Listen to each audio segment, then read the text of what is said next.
Assalamu alaikum, ladies and gentlemen. How are you? Hello, sir. Hello. Onesha Onu. Walaikum salam. Yasmin Sultana.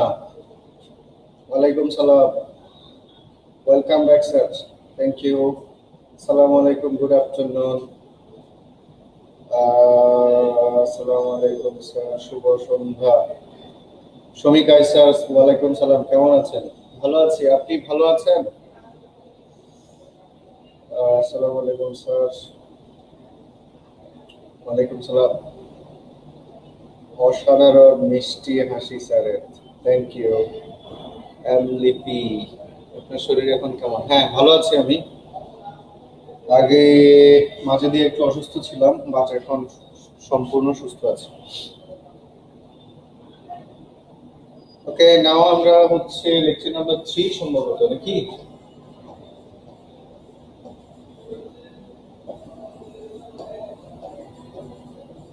gerund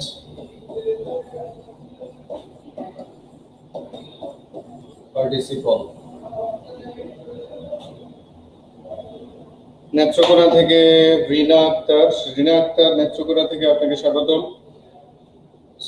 সাদরিনা Khandakar আভা, ওয়ালাইকুম সালাম। শমিকা ইসার, আলহামদুলিল্লাহ। আজিমপুর থেকে রাখি, সবাইকে ওয়েলকাম। অনেকদিন পর স্যার, কেমন আছেন? হ্যাঁ জি, অনেকদিন পর, ভালো আছি। এখন লেকচার নাম্বার 3 এবং জেরান্ড পার্টিসিপল, আমি কি ঠিক আছি? এখনকার আলোচনা হচ্ছে লেকচার নাম্বার 3 জেরান্ড এবং পার্টিসিপল, আমি কি ঠিক আছি?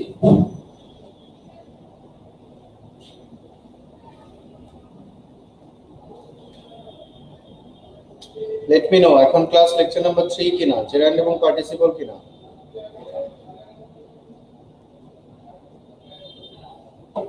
রাজবাড়ী থেকে আসছেন, উত্তরা থেকে আসছেন ইত্যাদি। জি স্যার, ওকে। অল ঢাকা, ময়মনসিংহে আপনাকে স্বাগত। ময়মনসিংহে আসবো একেবারে শেষে, 27, 28, 29 দেখা হবে ইনশাআল্লাহ। Okay, so first of all will discuss gerund নিয়ে আলাপ করব, এন্ড দেন আমরা পার্টিসিপলে যাব। প্রথমে জেরান্ডের কথাগুলো একটু বলে নেই। আমার নাম ইয়ামিন, নট ইয়াসমিন। আচ্ছা ইয়ামিন, আমি সরি, আমি ভালো করে দেখি নাই, সরি। নোয়াখালী থেকে স্যার আপনার ক্লাসের অপেক্ষায়। নোয়াখালী আমি যাই না। নোয়াখালী থেকে, ও এই ক্লাসের অপেক্ষায়, অনলাইন ক্লাসের। Thank you. ওকে, সো আমরা জেরান্ড এবং পার্টিসিপল অল্প সময়ের মধ্যে শিখব। কিছু টিপস এন্ড টেকনিক্স আছে, সেগুলো অ্যাপ্লাই করব। সেগুলো অ্যাপ্লাই করার মাধ্যমে আশা করছি আমরা জেরান্ড এবং পার্টিসিপল খুব সহজে আয়ত্ত করতে পারবো। কিছু প্রাথমিক বিষয় নিয়ে একটু আলাপ করে নিই। জেরান্ড হচ্ছে ভার্বের সাথে এনজি যুক্ত হয়। ভার্বের সাথে এনজি যুক্ত হয়ে নাউন হিসেবে ব্যবহৃত হলে তাকে আমরা জেরান্ড বলি। আমি আবার বলছি, ভার্বের সাথে এনজি যুক্ত হয়ে নাউন হিসেবে ব্যবহৃত হলে তাকে আমরা জেরান্ড বলি। ভার্বের সাথে এনজি যুক্ত হয়ে নাউন হিসেবে ব্যবহৃত হলে তাকে আমরা জেরান্ড বলি। কথা হচ্ছে যে স্থানে নাউন হয়, যে পজিশনগুলোতে আমরা নাউনকে দেখতে পাই, ঠিক একই পজিশনে আমরা জেরান্ডকে দেখতে পাবো। কারণ ভার্বের সাথে এনজি যুক্ত হয়ে নাউন হিসেবে ব্যবহৃত হলে তাকে আমরা জেরান্ড বলি। সো আমরা নাউনের আইডেন্টিফিকেশন থেকে আমরা জানি কিনা যে সাবজেক্ট হিসেবে নাউন হয়, আমরা এটা জানি কিনা সাবজেক্ট হিসেবে নাউন হয়, তার মানে সাবজেক্ট হিসেবে জেরান্ড হবে, কারণ জেরান্ড মানেই হচ্ছে নাউন। সো সাবজেক্ট হিসেবে নাউন হয়, তার মানে সাবজেক্ট হিসেবে জেরান্ড হয়। নাম্বার 2 আমরা জানি যে অবজেক্ট হিসেবে নাউন হয়, তাহলে অবজেক্ট হিসেবে জেরান্ড হবে। নাম্বার 3 আমরা জানি যে ডিটারমিনার ডিটারমিনার এবং ডিটারমিনার এবং প্রিপোজিশনের পরে ডিটারমিনার এবং প্রিপোজিশনের পরে নাউন হয়। সুতরাং আমরা খুব সহজেই বলবো যে ডিটারমিনার এবং প্রিপোজিশনের পরে কোনো আইএনজি যুক্ত অংশ থাকলে সেটাকে আমরা জেরান্ড বলবো। আচ্ছা, ওকে, ঠিক আছে। তাহলে তাহলে তাহলে আচ্ছা, একজন বলেছেন অ্যাপোজিশন। হ্যাঁ, নাউন অ্যাপোজিশন পজিশনে বসে, কিন্তু জেরান্ড গুলো অ্যাপোজিশন পজিশনে সাধারণত আসে না। সো এখন খেয়াল করবেন, তার মানে আমরা যেটা বলতে চাচ্ছি এক কথায় সেটা হচ্ছে যে যে পজিশনে আমরা নাউনকে দেখতে পাই, ঠিক একই একই পজিশনে কোনো ভার্ব এনজি যদি আমরা দেখি, তাহলে সেটাকে আমরা জেরান্ড বলবো। আমি আবার বলছি, যে যে স্থানে আমরা নাউনকে দেখি, ঠিক একই একই স্থানে ভার্ব প্লাস এনজি যুক্ত অংশ দেখলে তাকে আমরা জেরান্ড বলবো। যেমন 38তম প্রিলিমিনারিতে 38 প্রিলিমিনারিতে একটা প্রশ্ন আসছিল, reading is an excellent habit. Reading is an excellent habit, পড়া একটি ভালো অভ্যাস। Reading is an excellent habit, পড়া একটি ভালো অভ্যাস। আমাকে বলেন রিডিং এই সেন্টেন্সের সাবজেক্ট কিনা।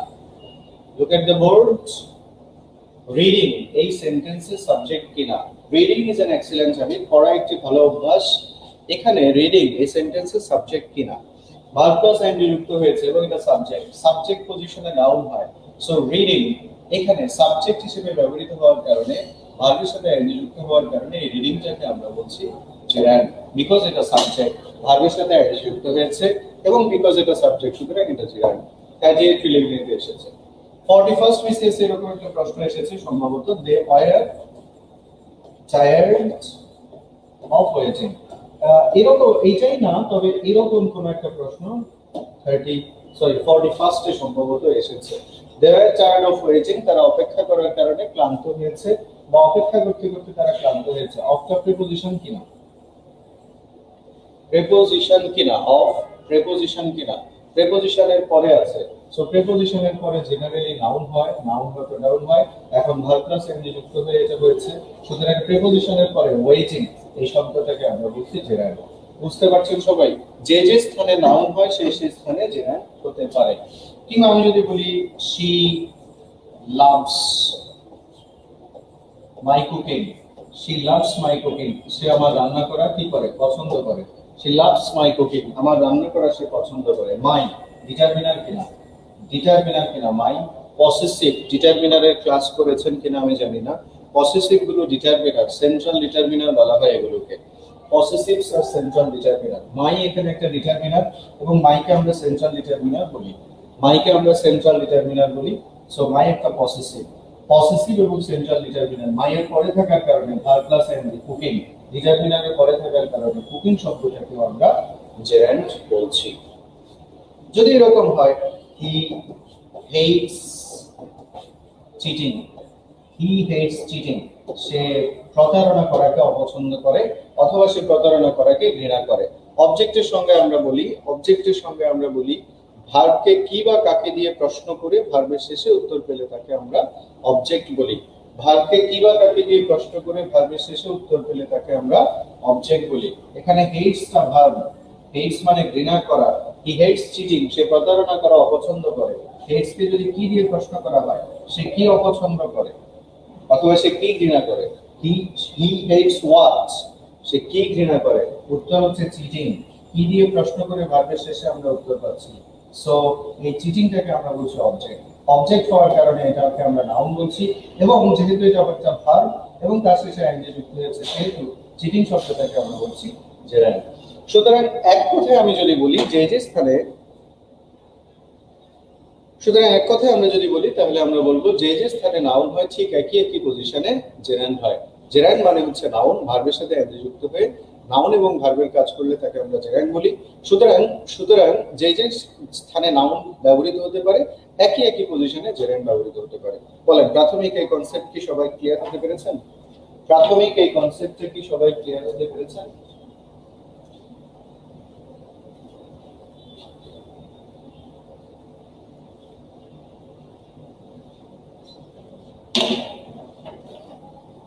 Please response. নামাজের সময় হয়ে যাচ্ছে বোধহয়, একটু একটু রেসপন্স করবেন please.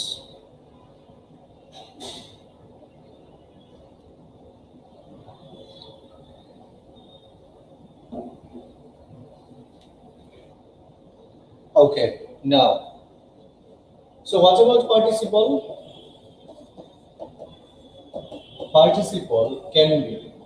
Participle can be adjective, it can be adverb, and to some extent participle can be also preposition. Gerund গুলোকে আমরা বলেছি জেরান্ড মানে হচ্ছে নাউন, বাট পার্টিসিপল গুলো তিনটা হতে পারে। পার্টিসিপল গুলো অ্যাডজেক্টিভ হতে পারে, পার্টিসিপল গুলো অ্যাডভার্ব হতে পারে, এন্ড টু সাম এক্সটেন্ট কোথাও কোথাও পার্টিসিপল গুলো প্রেপোজিশনও হতে পারে। প্রেপোজিশন যখন আমরা পড়ব, প্রেপোজিশনের ক্লাস যখন হবে, তখন আমরা পার্টিসিপল গুলো কিভাবে প্রেপোজিশন হতে পারে সেই বিষয়টা আমরা দেখব। বাট আজকে আমরা দেখব যে পার্টিসিপল গুলো অ্যাডজেক্টিভ এবং অ্যাডভার্ব কিভাবে হয় সেই বিষয়টা। ওকে, আমি আবার বলছি, কি হলো স্যার? কিছু শুনতে পাচ্ছেন না? আপনারা কি শুনতে পাচ্ছেন না আমার কথা? আপনারা কি আমার কথা শুনতে পাচ্ছেন না?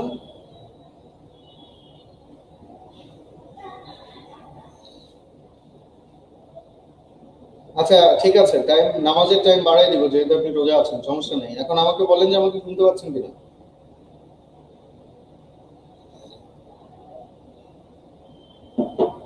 ওকে ঠিক আছে, তাহলে জেরান্ড হচ্ছে নাউন। তোমাকে যদি বলে যে জেরান্ড কি, তুমি এক কথায় বলবে এটা হচ্ছে নাউন। বাট পার্টিসিপল বললে পার্টিসিপল গুলো কখনো অ্যাডজেক্টিভ হতে পারে, কখনো অ্যাডভার্ব হতে পারে, আবার পার্টিসিপল গুলো কখনো কখনো প্রিপোজিশনও হতে পারে। পার্টিসিপল গুলো কখন প্রিপোজিশন হয়, পার্টিসিপল গুলো কখন প্রিপোজিশন হয় সেই আলাপটা আমরা প্রিপোজিশনের ক্লাসে করব। বাট আজকে আমরা দেখব যে পার্টিসিপল গুলো অ্যাডজেক্টিভ হয় এবং অ্যাডভার্ব হয় কিভাবে সেই বিষয়টা। ওকে, এখন পার্টিসিপলকে তিন ভাগে ভাগ করা হয়েছে। পার্টিসিপলকে তিন ভাগে ভাগ করা হয়েছে। নাম্বার 1 পার্টিসিপল, প্রেজেন্ট পার্টিসিপল, যেটাকে আমরা ভার্বের সাথে এনজি যুক্ত করে গঠন করি। ভার্ব এনজি, ভার্বের সাথে এনজি যুক্ত হয়ে যে পার্টিসিপলটা গঠিত হয় সেই পার্টিসিপলটাকে আমরা বলি প্রেজেন্ট পার্টিসিপল। ভার্বের সাথে এনজি যুক্ত হয়ে যে পার্টিসিপলগুলো গঠিত হয় তাদেরকে আমরা প্রেজেন্ট পার্টিসিপল বলি। Number 2 past participle. Past participle কোনটা? পাস্ট পার্টিসিপল হচ্ছে ভার্বের 3 নাম্বার সারিটা B3, ভার্বের third series of the verb. I mean আমরা গো, ওয়েন্ট, গন লিখি। গো প্রেজেন্ট ফর্ম, ওয়েন্ট হচ্ছে ফার্স্ট ফর্ম, এবং ফার্স্ট পার্টিসিপল ফর্মে আমরা গান লিখি। এই যে এই ফার্স্ট পার্টিসিপল গান ভার্বের 3 নাম্বার সারি, ড্যাশটা এটাকে আমরা পিছিয়ে লিখি। সো ফার্স্ট পার্টিসিপল নিয়ে আমার মনে হয় আপনাদের কারোর সমস্যা হবে না, কারণ আমরা ছোটবেলা থেকেই ফার্স্ট পার্টিসিপল পড়ে আসছি। গো, ওয়েন্ট, গান, ইট, এট, ইটেন, সিং, স্যাং, সাং ইত্যাদি আমরা ছোটবেলা থেকে পড়ছি। সো এটা নিয়ে সমস্যা হবে না। আরেকটা পার্টিসিপল আছে যেটাকে আমরা বলছি পারফেক্ট পার্টিসিপল। পারফেক্ট পার্টিসিপলকে কোথাও কোথাও কোনো গ্রামারিয়ান ডাবল পার্টিসিপল বলেছেন, কেউ কেউ এটাকে কম্পাউন্ড পার্টিসিপলও বলেছেন। তার মানে পারফেক্ট পার্টিসিপল, কম্পাউন্ড পার্টিসিপল এবং ডাবল পার্টিসিপল সবগুলো একই জিনিস। যা পারফেক্ট পার্টিসিপল তাই ডাবল পার্টিসিপল তাই কম্পাউন্ড পার্টিসিপল। পারফেক্ট পার্টিসিপল গুলোর স্ট্রাকচার হচ্ছে এখানে মাস্ট একটা হ্যাভিং থাকবে এবং হ্যাভিং এর পরে ভার্বের ফার্স্ট পার্টিসিপল থাকবে। হ্যাভিং এবং ভার্বের ফার্স্ট পার্টিসিপল মিলে যেই পার্টিসিপলটা গঠিত হয় সেই পার্টিসিপলটাকে আমরা বলি পারফেক্ট পার্টিসিপল অথবা কম্পাউন্ড পার্টিসিপল অথবা ডাবল পার্টিসিপল। সো যেটা বলছিলাম পার্টিসিপল গুলো অ্যাডজেক্টিভ হতে পারে, পার্টিসিপল গুলো অ্যাডভার্ব হতে পারে এবং পার্টিসিপল গুলো প্রিপোজিশন হতে পারে। জেরান্ড গুলো শুধুমাত্র নাউন। সবাই কি শুনছেন আমাকে? পার্টিসিপল গুলো কি কি হতে পারে? অ্যাডজেক্টিভ, অ্যাডভার্ব এবং প্রিপোজিশন। পার্টিসিপল গুলো অ্যাডজেক্টিভ হতে পারে, পার্টিসিপল গুলো অ্যাডভার্ব হতে পারে এবং পার্টিসিপল গুলো প্রিপোজিশন হতে পারে। পার্টিসিপল তিন ভাগে বিভক্ত। participle is divided into three types: present participle, first participle এবং perfect participle. প্রেজেন্ট পার্টিসিপল কিভাবে গঠিত হয়? ভার্বের সাথে এনজি যুক্ত হয়ে। ফার্স্ট পার্টিসিপল কারা? ভার্বের 3 নাম্বার সারিটা, যেমন গান, যেমন ইটেন, যেমন সান। আর পারফেক্ট পার্টিসিপল যেটা, সেটা হচ্ছে হ্যাভিং থাকবে এবং ফার্স্ট পার্টিসিপল থাকবে। হ্যাভিং প্লাস বিচি দিয়ে যে পার্টিসিপলটা হবে সেটাকে আমরা বলবো পারফেক্ট পার্টিসিপল অথবা ডাবল পার্টিসিপল অথবা কম্পাউন্ড পার্টিসিপল। পারফেক্ট পার্টিসিপলের আমরা একটা এক্সাম্পল দিয়ে প্রেজেন্ট পার্টিসিপল নিয়ে বিস্তারিত কথা বলবো। যদি এভাবে বলা হয় having taken tea he went out, having taken tea he went out, চা পান করে সে বাইরে চলে গেল, চা খেয়ে সে বাইরে চলে গেল। having taken, আমাকে বলেন having taken, এখানে having আছে, having taken, এখানে একটা having আছে এবং ভার্বের ফার্স্ট পার্টিসিপল আছে কিনা? having taken, having plus v3, having plus v3 আছে কিনা? having plus v3 আছে কিনা? having plus v3 থাকলে সেই পার্টিসিপলটাকে আমরা বলি পারফেক্ট পার্টিসিপল। সো এটা পারফেক্ট পার্টিসিপল অথবা কম্পাউন্ড পার্টিসিপল অথবা আপনি চাইলে এটাকে ডাবল পার্টিসিপলও বলতে পারেন। কম্পাউন্ড পার্টিসিপল কি বুঝতে পেরেছেন বা ডাবল পার্টিসিপল বুঝতে পেরেছেন? হ্যাভিং এবং বিচি থাকবে। হ্যাভিং এবং বিচি থাকলে সেই পার্টিসিপলকে আমরা কম্পাউন্ড অথবা ডাবল পার্টিসিপল অথবা পারফেক্ট পার্টিসিপল বলবো। এখন আমাকে একটা কথা বলেন, সেটা হলো আমরা জেরান্ডের ক্ষেত্রে কি বলেছি? ভার্বের সাথে এনজি যুক্ত হয়। খেয়াল করেন, জেরান্ডের ক্ষেত্রে বলেছি ভার্বের সাথে এনজি যুক্ত হয়। পার্টিসিপলের ক্ষেত্রেও কিন্তু বলেছি, প্রেজেন্ট পার্টিসিপলের ক্ষেত্রে কিন্তু বলেছি, পার্টিসিপলের ক্ষেত্রেও বলেছি, প্রেজেন্ট পার্টিসিপলের ক্ষেত্রেও বলেছি কিন্তু ভার্বের সাথে কি হয়? এনজি যুক্ত হয়, ঠিক কিনা? জেরান্ডের সাথেও ভার্বের সাথে এনজি হয়, পার্টিসিপলের সাথেও ভার্বের সাথে এনজি যুক্ত হয়। আমরা এখন জেরান্ডের সাথে প্রেজেন্ট পার্টিসিপলের পার্থক্য করার চেষ্টা করব, পার্থক্যগুলো ধরার চেষ্টা করব। সেখানে যাওয়ার আগে প্রাথমিক কথাগুলোকে আমি আরো একবার বলছি। ভার্বের সাথে এনজি যুক্ত হয়ে, ভার্বের সাথে এনজি যুক্ত হয়ে নাউন হিসেবে ব্যবহৃত হলে, ভার্বের সাথে এনজি যুক্ত হয়ে নাউন হিসেবে ব্যবহৃত হলে তাকে আমরা জেরান্ড বলি। বাট আইএনজি যুক্ত হয়ে পার্টিসিপল গুলো তিন ভাবে ব্যবহৃত হতে পারে।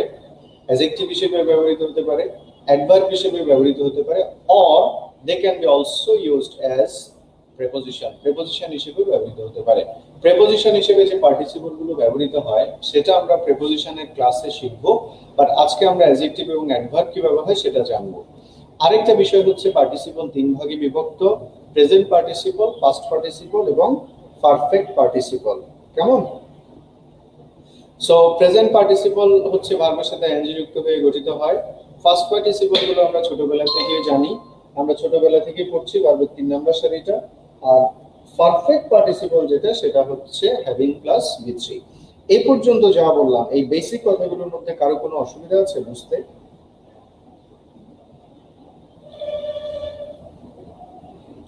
কারো কোনো অসুবিধা নাই, তাই না? ওকে, সো নাও আমরা প্রথম রুলটা একটু লিখি। প্রথম রুল মনে রাখবো, ভার্ব এনজি যদি কোনো নাউনের আগে ব্যবহৃত হয়, আচ্ছা নাউনের আগে লেখার দরকার নেই, ভার্ব এনজি যদি কখনো নাউনের আগে থাকে, ভার্ব এনজি যদি কোনো নাউনের আগে যুক্ত হয়, ভার্ব এনজি যদি কোনো নাউনের আগে থাকে, তাহলে ভার্ব এনজি যদি নাউনের আগে থাকে তাহলে আমরা চেষ্টা করব এটাকে ইজ দিয়ে প্রতিস্থাপন করার জন্য। ইজ দিয়ে বাক্যটা মেলানো যায় কিনা সেটা চেষ্টা করব। যদি আমরা ইজ দিয়ে মেলাতে পারি তাহলে এটাকে আমরা বলবো প্রেজেন্ট পার্টিসিপল। দেখুন ভালো করে, ভার্ব এনজি অবস্থান করবে নাউনের আগে এবং সেটাকে যদি আমরা ইজ দিয়ে সামহাউ রিপ্লেস করতে পারি তাহলে তাকে আমরা প্রেজেন্ট পার্টিসিপল বলব। বাট এটাকে যদি ইজ না দিয়ে ফর দিয়ে কোনোভাবে প্রতিস্থাপন করা যায় তাহলে এটাকে আমরা বলবো জেরান্ড। এবং this is the most distinctive rules of identifying gerund and participle. Gerund এবং পার্টিসিপলের মধ্যে পার্থক্য নির্ণয় করার জন্য এই রুলস খুবই ইম্পর্টেন্ট এবং মোস্ট কি বলা যায় ফ্যাবুলাস রুলস অলসো। এই রুলটা প্রত্যেকে বোঝার চেষ্টা করবেন এবং প্রত্যেকে না বোঝা শেষ না হওয়া পর্যন্ত আমি অপেক্ষা করব। Look at the point. কি বলা হচ্ছে, ভার্ব এনজি নাউনের আগে থাকবে এবং তাকে যদি আমরা ইজ দিয়ে রিপ্লেস করি তাহলে প্রেজেন্ট পার্টিসিপল, আর ফর দিয়ে করলে তাকে আমরা বলবো জেরান্ড। ধরুন আমি যদি বলি ফ্লাইং বার্ডস এবং আমি যদি বলি আচ্ছা ফ্লাইং বার্ড, ধরেন ফ্লাইং বার্ড, এখানে বার্ডটাকে প্রথমে নিয়ে আমি আমি যদি এভাবে রিপ্লেস করি বার্ড ইজ ফ্লাইং ইজ দিয়ে, অথবা বার্ড ফর ফ্লাইং, কোনটা বললে মোটামুটি অর্থটা ঠিক থাকে? বার্ড ইজ ফ্লাইং না bird for flying? Bird for flying মানে উড়ার জন্য পাখি, আর বার্ড ইজ ফ্লাইং মানে পাখি উঠছে, ফ্লাইং বার্ড উড়ন্ত পাখি। সুতরাং বার্ড ইজ ফ্লাইং নাকি বার্ড ফর ফ্লাইং? দ্রুত রেসপন্স করবেন। বার্ড ইজ ফ্লাইং নাকি বার্ড ফর ফ্লাইং? নিশ্চয়ই আমরা বার্ড ইজ ফ্লাইং বলবো, বার্ড ফর ফ্লাইং বলবো না। সো এখানে ইজ দ্বারা প্রতিস্থাপন করতে পারছি বার্ড ইজ ফ্লাইং। সো এই ফ্লাইং শব্দটাকে আমরা বলছি প্রেজেন্ট পার্টিসিপল। ইজ দ্বারা প্রতিস্থাপিত হয়েছে, ইজ দ্বারা প্রতিস্থাপিত হয়েছে বিধায় এটাকে আমরা বলছি প্রেজেন্ট পার্টিসিপল। কিন্তু আপনি যখন বলেন ড্রাইভিং লাইসেন্স, ড্রাইভিং লাইসেন্স, এখন কি আপনি বলবেন লাইসেন্স ইজ ড্রাইভিং মানে লাইসেন্স ড্রাইভ করছে, নাকি লাইসেন্সটা ড্রাইভ করার জন্য? Licence is driving, licence is driving মানে লাইসেন্সটা ড্রাইভ করছে, নাকি লাইসেন্স ফর ড্রাইভিং লাইসেন্সটা ড্রাইভ করার জন্য? কোনটা কিভাবে মেলানো যায়? লাইসেন্স ইজ ড্রাইভিং নাকি licence for driving? Licence is driving নাকি লাইসেন্স ফর ড্রাইভিং? নিশ্চয়ই আমরা ফর দিয়ে প্রতিস্থাপন করি, licence for driving, licence is driving নয়, লাইসেন্স ফর ড্রাইভিং। সো এই ড্রাইভিং শব্দটাকে আমরা বলছি জেরান্ড। ভার্ব প্লাস আইএনজি নাউনের আগে অবস্থান করলে, ভার্ব প্লাস আইএনজি নাউনের আগে অবস্থান করলে তাকে ইজ দ্বারা প্রতিস্থাপন করতে পারলে প্রেজেন্ট পার্টিসিপল, আর তাকে ফর দ্বারা প্রতিস্থাপন করতে পারলে সেটাকে আমরা বলি জেরান্ড। এই দুটো জিনিস বুঝতে পেরেছি সবাই? একটা ইজ দ্বারা হয়েছে, আরেকটা ফর দ্বারা হয়েছে। যেটা ইজ দ্বারা হয়েছে সেটা প্রেজেন্ট পার্টিসিপল, আর যেটা ফর দ্বারা হয়েছে সেটা জেরান্ড। এইটুকু বুঝতে পেরেছি সবাই?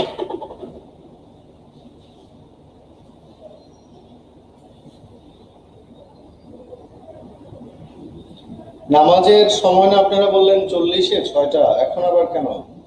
এখনো তো 6:40 বাজে নাই। 6:40-এর সময় ব্রেক দিব তো? আচ্ছা তাহলে এটা বলেন ওয়েটিং রুম, দ্রুত দ্রুত বলবেন। Waiting room, room is waiting নাকি room for waiting? Waiting room, room is waiting নাকি room for waiting?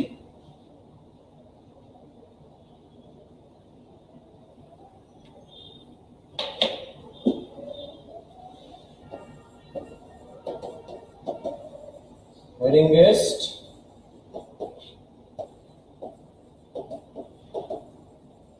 waiting list,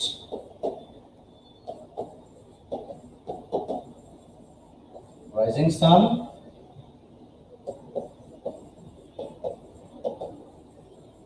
barking dog,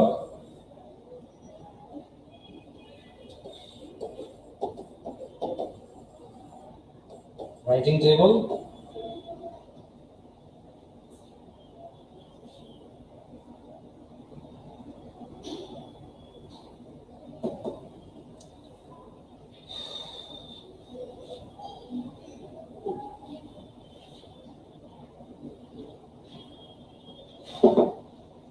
প্রথমটা রুম ইজ ওয়েটিং নাকি রুম ফর ওয়েটিং? আমরা নিশ্চিতভাবে রুম ইজ ওয়েটিং বলি না, রুম অপেক্ষা করছে না, বরং অপেক্ষা করার জন্য রুম। সো প্রথমটাকে আমরা প্রতিস্থাপন করতে পারি ফর দ্বারা, দ্যাটস ওয়াই প্রথমটাকে আমরা বলছি gerund. Room for waiting, room for waiting. দ্বিতীয়টা waiting guest, guest for waiting না, বরং আমরা বলি guest is waiting, guest is waiting, guest অপেক্ষা করছে, অপেক্ষা করে আছেন এমন একজন guest. So guest is waiting, এটাকে আমরা ইজ দিয়ে প্রতিস্থাপন করছি, সো এটাকে আমরা বলি present participle. Waiting list same ভাবে লিস্ট ফর ওয়েটিং, একটা লিস্ট দেওয়া হয় ওয়েট করার জন্য, ওই লিস্টটাকে ওয়েটে রাখা হয়, ওয়েটিং এ রাখা হয়। ইউনিভার্সিটিতে ভর্তি হওয়ার সময় waiting list, list for waiting, একটা লিস্ট দেওয়া হয় ওয়েট করার জন্য। So waiting list, list for waiting, এটাকে আমরা ফর দিয়ে প্রতিস্থাপন করতে পারছি, বিধায় এটাকেও আমরা বলছি gerund. Rising sun, sun for rising না, বরং এটাকে আমরা বলি sun is rising, sun is rising, সূর্য উদিত হচ্ছে, এটাকে আমরা ইজ দ্বারা প্রতিস্থাপন করতে পারি। সো সান ইজ রাইজিং, এটাকে আমরা বলবো present participle. And finally working dog, dog for working নয়, বরং ডগ ইজ ওয়ার্কিং, ইজ দিয়ে প্রতিস্থাপিত হয়েছে, সো এটাকে আমরা বলছি প্রেজেন্ট পার্টিসিপল। শেষবারের মতো বলছি, verb plus ING, verb plus ING যদি নাউনের আগে অবস্থান করে, ভার্ব প্লাস আইএনজি যদি নাউনের আগে অবস্থান করে এবং তাকে যদি ইজ দিয়ে প্রতিস্থাপন করা যায়, তাহলে সেটা হবে প্রেজেন্ট পার্টিসিপল। আর যদি ফর দিয়ে প্রতিস্থাপন করা যায় তাহলে সেটা হবে জেরান্ড। এই রুল নিয়ে কারো কোনো সমস্যা থাকলে বলেন, আদারওয়াইজ আমরা পরের প্রসঙ্গে চলে যাব। এই রুলটা নিয়ে কারো কোনো কথা থাকলে বলেন। সবাই বুঝতে পেরেছি কিনা?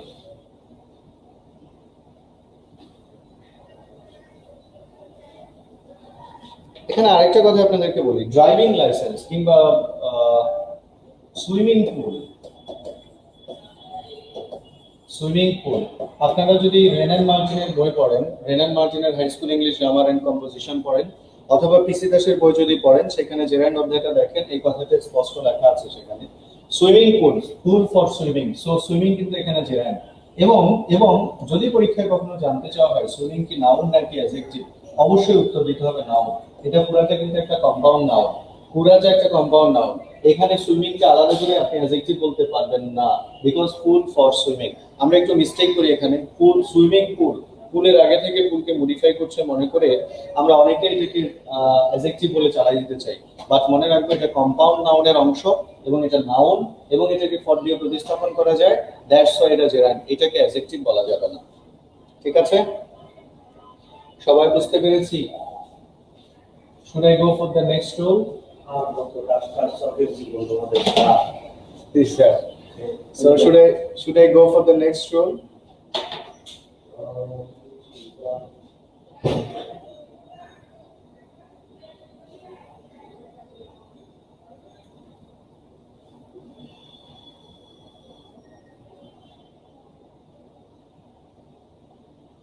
নামাজ পড়তে হবে তো সময় বেশি লাগে, নিজে নিজে পড়লে কম সময় ক্লাসগুলো সকাল দুপুরে দিত। আচ্ছা, এটা অফিসে অথরিটির সাথে একটু কথা বলিয়েন, এটা তো আমার হাতে নাই, যারা অফিস পরিচালনা করেন তাদের সাথে একটু কথা বলবেন প্লিজ।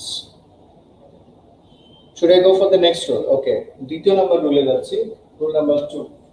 মনে রাখবেন, যদি একজন কর্তা কোথাও থাকে, একজন সাবজেক্ট থাকে, যদি একজন সাবজেক্ট থাকে, তিনি যদি একাধিক কাজ করেন, একাধিক কাজ করতে হবে, সাবজেক্ট একটা, তিনি যদি একাধিক কাজ করেন, তাহলে প্রথম যে কাজটা তিনি করেন, প্রথম কাজটা যেটা তিনি করেন, সেই প্রথম কাজটাকে আমরা প্রেজেন্ট পার্টিসিপল বলি। একজন কর্তা যদি একাধিক কাজ করেন, একজন কর্তা যদি একাধিক কাজ করেন, তাহলে প্রথম যে কাজটা তিনি করেন সেটাকে আমরা প্রেজেন্ট পার্টিসিপল বলি। সুইমিংটা কি অলরেডি বলেছি, সুইমিংটা ওখানে নাউন, বিকজ এটা কম্পাউন্ড নাউন, অলরেডি বলেছি। সো একজন সাবজেক্ট,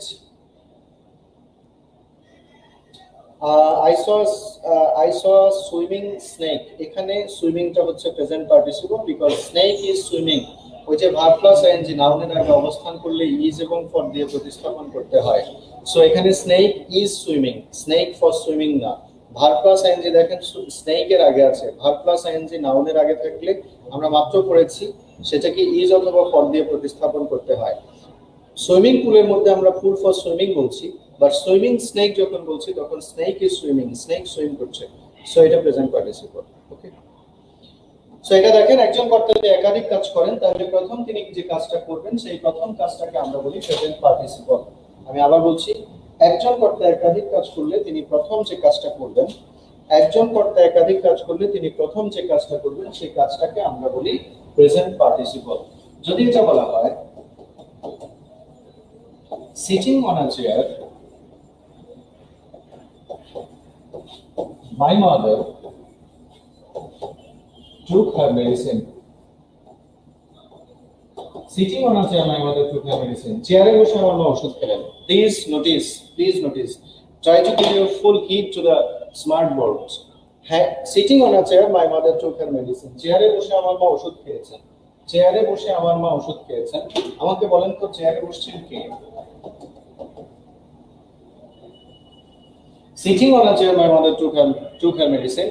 চেয়ারে বসে আমার মা ওষুধ খেয়েছেন। চেয়ারে বসে আমার মা ওষুধ খেয়েছেন। চেয়ারে বসছেন কে? আমার মা কিনা? চেয়ারে কে বসছেন? আমার মা চেয়ারে বসছেন কিনা? চেয়ারে বসছেন আমার মা।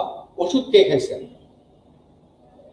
চেয়ারে বসছেন আমার মা, ওষুধ খেয়েছেন আমার মা। একজন কর্তা একাধিক কাজ করেছেন।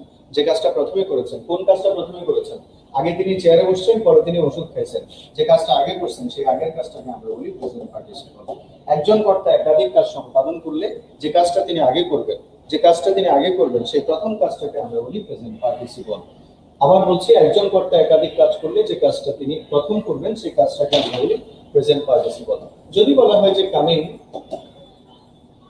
coming to the class, ক্লাসে এসে the teacher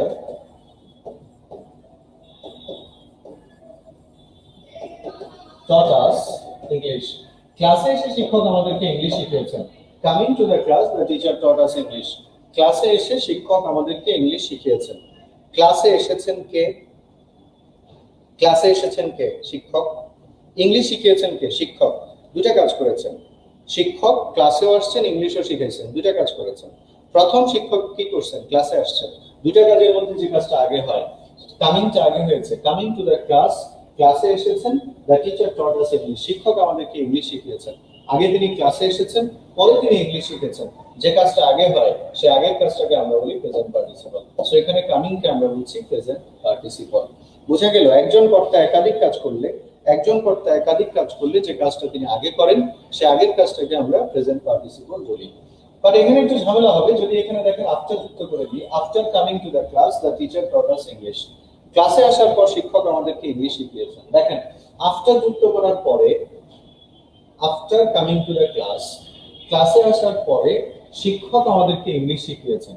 তাহলে আগে শিক্ষক কি করছেন? ক্লাসে আসছেন, পরে তিনি ইংলিশ শিখেছেন। After coming to the class, ক্লাসে আসার পর শিক্ষক আমাকে ইংলিশ শিখেছেন। তাহলে নিশ্চয়ই শিক্ষক আগে ক্লাসে আসছেন, পরে তিনি আমাকে ইংলিশ শিখেছেন। তাহলে প্রথম কাজটা প্রেজেন্ট পার্টিসিপল হওয়ার কথা, কিন্তু এই কাজটাকে, এই কামিংটাকে জেরান্ড বলতে হবে। কেন? কারণ এখানে প্রিপোজিশন আছে। প্রিপোজিশনের পরে যেটা আসবে সেটাকে আমাকে জেরান্ড বলতে হবে, সেটাকে অন্য কিছু বলা যাবে না। Similarly, sitting on a chair, my mother took her medicine. আমার মা ওষুধ খেয়েছেন।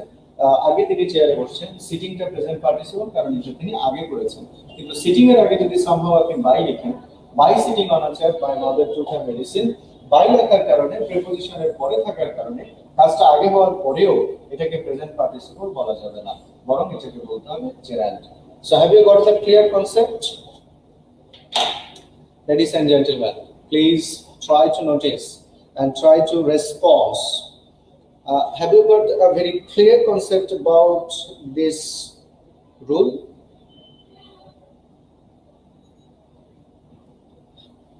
একজন বলছে এমনি কি ফেল করি? আমার এইখানে জ্বর হচ্ছে। কোনখানে জ্বর হচ্ছে স্যার? আরেকবার বলেন। আচ্ছা, ওকে। যারা আরেকবার বলতে চাচ্ছেন, শুনতে চাচ্ছেন, তাদের উদ্দেশ্যে আরেকবার বলছি।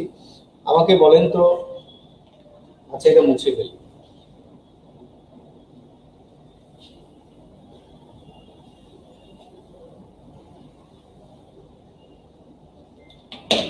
আমাকে বলেন তো, গোয়িং টু মার্কেট, মার্কেটে গিয়ে I bought a shirt. Going to market, I bought a shirt. মার্কেটে গিয়ে আমি একটা শার্ট কিনেছি। বোর্ডে খেয়াল করেন, going to market, I bought a shirt. মার্কেটে গিয়ে আমি একটা শার্ট কিনেছি। মার্কেটে গিয়েছে কে? আমি গিয়েছি। মার্কেটে কে গিয়েছে? যারা বুঝেননি তারা মনোযোগ দেন। মার্কেটে কে গিয়েছে? আমি গিয়েছি। শার্ট কে কিনেছে? আমিই কিনেছি। দুইটা কাজ হয়েছে। প্রথম কাজ হচ্ছে আমি মার্কেটে গেছি, পরে হচ্ছে শার্ট কিনছি।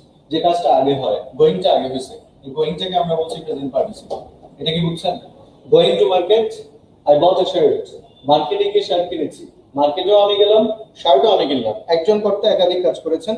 আগের কাজটাকে আমি প্রেজেন্ট পার্টিসিপল বলছি। এটা কি বুঝছেন? ওকে, এটা প্রেজেন্ট পার্টিসিপল বুঝছেন কিনা? যারা আবার বলতে বলছেন তারা তাদেরকে বলছি। আচ্ছা, এটা প্রেজেন্ট পার্টিসিপল। এখন এখানে যদি বাই লিখি, by going to market I bought a shirt, এখানে যদি বাই লিখি, by going to market I bought a shirt, by going to market I bought a shirt, অর্থ একই।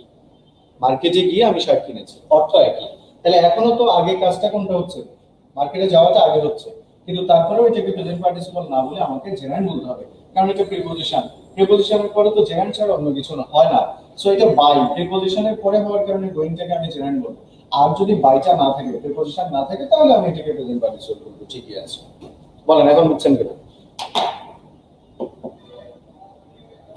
তার মানে just going to market by বসার কারণে জেরান্ড, ইয়েস। প্রিপোজিশনের পরে থাকার কারণে এটা জেরান্ড। কাজটা আগে হয়েছে না পরে হয়েছে এখন ডাজ নট ম্যাটার। ম্যাটারটা হচ্ছে প্রিপোজিশন আছে, প্রিপোজিশনের পরে বসছে, সুতরাং এটাকে জেরান্ড বলতে হবে, এটাকে আর প্রেজেন্ট পার্টিসিপল বলা যাবে না। ওকে,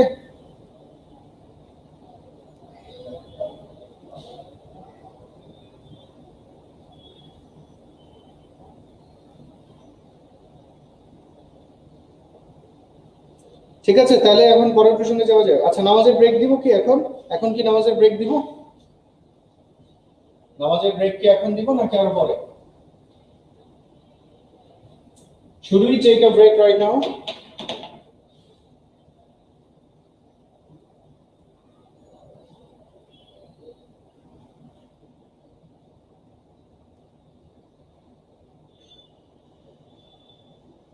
অন্বেষা অনু কি বোঝাতে যাচ্ছেন বুঝি না, মাঝখানে কয়েক সেকেন্ড করে স্কিপ হয়ে যায়, কি স্কিপ হয়ে যায়?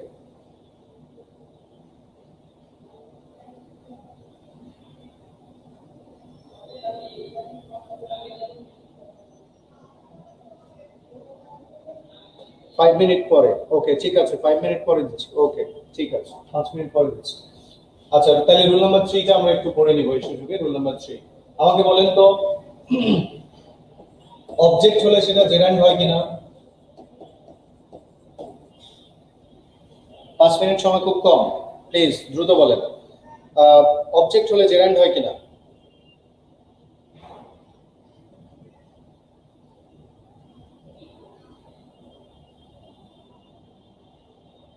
প্রিপোজিশন থাকলে পার্টিসিপল বলছিলেন স্যার, তাহলে বাইয়ের পর জেরান্ড। এই প্রিপোজিশন থাকলে পার্টিসিপল বলছি মানে? প্রিপোজিশন থাকলে পার্টিসিপল নয়, প্রিপোজিশনের পরে জেরান্ড হয় বলেছি, প্রিপোজিশনের পরে জেরান্ড হয় বলেছি, পার্টিসিপল নয়। প্রিপোজিশনের পরে জেরান্ড হয় বলেছি, পার্টিসিপল না। অবজেক্ট হলে জেরান্ড হয়, অবজেক্ট যদি না হয়, যদি অবজেক্ট না হয়, নট অবজেক্ট, যদি অবজেক্ট না হয় তাহলে এটাকে আমরা বলি পার্টিসিপল। অবজেক্ট হলে সেটাকে আমরা জেরান্ড বলি, অবজেক্ট না হলে সেটাকে আমরা পার্টিসিপল বলি। সময় নাই, আজান দিয়ে আজানের ব্রেকে যাব, তাড়াতাড়ি করেন। অবজেক্ট হলে জেরান্ড হয়, অবজেক্ট হওয়ার জন্য জেরান্ড হয়, অবজেক্ট হলে জেরান্ড হয়, অবজেক্ট না হলে পার্টিসিপল হয়। যে পার্টিসিপল প্রিপোজিশন হিসেবে ইউজ হতে পারে, পার্টিসিপল প্রিপোজিশন হিসেবে ইউজ হতে পারে, সেই আলাপটা আজকে নয়, প্রিপোজিশনের ক্লাসে করব, এটাও বলেছি। ওকে, তাহলে অবজেক্টের সংজ্ঞা কি? অবজেক্টের সংজ্ঞা হচ্ছে ভার্বকে কি বা কাকে দিয়ে প্রশ্ন করে ভার্বের শেষে উত্তর পেলে তাকে আমরা অবজেক্ট বলি। কি বা কাকে দ্বারা প্রশ্ন করলে, কি বা কাকে দ্বারা প্রশ্ন করে ভার্বের শেষে উত্তর পেলে তাকে আমরা অবজেক্ট বলি। কি বা কাকে দ্বারা প্রশ্ন করে ভার্বের শেষে উত্তর পেলে তাকে আমরা অবজেক্ট বলি। ধরেন যদি বলা হয় he began dancing, he began dancing, এবং আরেকটা যদি বলা হয় he came dancing. So look at these two sentences. In the first sentence we wrote he began dancing, and in the second one we wrote he came dancing. He began dancing মানে কি? কথা বলেন একটু, sorry কথা বললে তো আমি শুনবো না, মনোযোগ মানে রেসপন্স করেন। He began dancing মানে সে নাচা শুরু করেছে, বিগান শুরু করা, নাচতে শুরু করলো। He began dancing নাচতে শুরু করলো। He came dancing মানে হচ্ছে সে নাচতে নাচতে আসলো। একটা হচ্ছে নাচতে নাচতে আসলো, আর একটা হচ্ছে নাচা শুরু করেছে। সো এখানে কেমটা হচ্ছে সাবজেক্ট আর এখানে বিগানটা হচ্ছে সাবজেক্ট। বিগানকে যদি আমি কি দিয়ে প্রশ্ন করি উত্তর পাওয়া যায় কিনা একটু বলেন তো আমাকে। সে কি শুরু করলো, উত্তর আছে কিনা? প্লিজ রেসপন্স করেন, 2 মিনিট পরে ব্রেক দিচ্ছি, প্লিজ রেসপন্স করেন। কি দিয়ে প্রশ্ন করে উত্তর পাচ্ছি কিনা? হি বিগান ড্যান্সিং, সে নাচা শুরু করলো। কি দিয়ে প্রশ্ন করে উত্তর পাচ্ছি কিনা? হি বিগান ড্যান্সিং, সে নাচতে শুরু করলো। কি শুরু করলো? উত্তর হচ্ছে নাচা। কি দিয়ে প্রশ্নের উত্তর পাচ্ছি? এটাকে আমরা বলছি অবজেক্ট, এবং তার মানে এটা হচ্ছে নাউন, তার মানে ভার্বের সাথে এন্ড আছে, সুতরাং এটাকে আমরা বলছি জেরান্ড। হি বিগান ড্যান্সিং, এটা অবজেক্ট এবং জেরান্ড। দ্বিতীয় বাক্যে আসি, হি কেম ড্যান্সিং, সে নাচতে নাচতে এলো, নাচতে নাচতে আসলো। কেম ড্যান্সিং, নাচতে নাচতে আসলো। কেম কে প্রশ্ন করেন তো কি দিয়ে উত্তর পাচ্ছেন কিনা? সে কি আসলো? সে কি আসলো উত্তর আছে কিনা এটা বলেন তাড়াতাড়ি। সে কি আসলো উত্তর আছে কিনা? কি আসলো কিংবা কাকে আসলো? কোন উত্তর পাচ্ছেন? কেম ড্যান্সিং, নাচতে নাচতে আসলো। কি আসলো কিংবা কাকে আসলো? উত্তর আছে কিনা? Have you got the answer of the question what or whom? কোন অ্যান্সার আছে? কোন অ্যান্সার নাই। কি আসলো কাকে আসলো উত্তর নাই, সুতরাং এটা অবজেক্ট না। এটা অবজেক্ট না, নট অবজেক্ট। অবজেক্ট না, এটা অবজেক্ট না, সুতরাং এটাকে আমরা বলছি প্রেজেন্ট পার্টিসিপল। অবজেক্ট হলে জেরান্ড, অবজেক্ট না হলে প্রেজেন্ট পার্টিসিপল। এটা হ্যাঁ, ক্লাসের মধ্যে এসে যদি তুমি 2 মিনিট পর পর এটা ওকে। সো সো সো এখানে কেম কে আমরা কি দিয়ে প্রশ্নের উত্তর পাচ্ছি না, বিধায় এটা অবজেক্ট না, সুতরাং এটা প্রেজেন্ট পার্টিসিপল। আপাতত এটা বুঝছেন কিনা? নিচেরটা প্রেজেন্ট পার্টিসিপল, উপরেরটা জেরান্ড। এটা এইটুকু বুঝছেন কিনা? তাড়াতাড়ি বলেন, তাড়াতাড়ি, বি কুইক। ওকে ওকে, তাহলে তাহলে আচ্ছা, কি দিয়ে প্রশ্ন করে আমরা উত্তর পাচ্ছি না? হি কেম ড্যান্সিং, সে নাচতে নাচতে আসলো। কি আসলো কাকে আসলো উত্তর পাচ্ছি না। কিভাবে দিয়ে যদি প্রশ্ন করি, সে কিভাবে আসলো, সে কিভাবে আসছে উত্তর আছে কিনা? সে কিভাবে আসছে উত্তর আছে কিনা? কিভাবে আসছে, সে কিভাবে আসছে উত্তর হচ্ছে নাচতে নাচতে আসছে। দেখেন রাহাত স্যার নাচতে নাচতে ক্লাস নিচ্ছে, হাত নাড়াতে নাড়াতে ক্লাস নিচ্ছে। রাহাত স্যার নাচতে নাচতে ক্লাস নিচ্ছে, তাহলে বলেন তো রাহাত স্যার কিভাবে ক্লাস নিচ্ছে? নাচতে নাচতে। মেয়েটি নাচতে নাচতে আসছে, মেয়েটি কিভাবে আসছে বলেন? নাচতে নাচতে আসছে। তো কিভাবে দিয়ে প্রশ্ন করে উত্তর পাচ্ছি। কিভাবে দিয়ে প্রশ্ন করে উত্তর পেলে, কখন কোথায় কিভাবে এগুলো দিয়ে প্রশ্ন করে উত্তর পেলে সেটাকে আমরা অ্যাডভার্ব বলি। কিভাবে দিয়ে প্রশ্ন করে উত্তর পেলে সেটাকে আমরা অ্যাডভার্ব বলি। হি কেম ড্যান্সিং, সে নাচতে নাচতে আসলো। কিভাবে দিয়ে, কিভাবে আসলো, কিভাবে দিয়ে প্রশ্ন করে উত্তর পাচ্ছি? ড্যান্সিং। কিভাবে দিয়ে প্রশ্ন করে যেটা উত্তর পাওয়া যায় সেটাকে আমরা বলি অ্যাডভার্ব। তাহলে ড্যান্সিং কে এখানে আমরা কি বলছি? ড্যান্সিং কে এখানে আমরা বলছি অ্যাডভার্ব। তাহলে দেখেন ড্যান্সিং একটা প্রেজেন্ট পার্টিসিপল এবং ড্যান্সিং একটা অ্যাডভার্ব। সুতরাং প্রেজেন্ট পার্টিসিপল যে সব সময় অ্যাডজেক্টিভ হয় তা নয়, কখনো কখনো প্রেজেন্ট পার্টিসিপল গুলো অ্যাডভার্বও হতে পারে। মাথায় কি ঢুকছে না মাথার উপর দিয়ে গেল?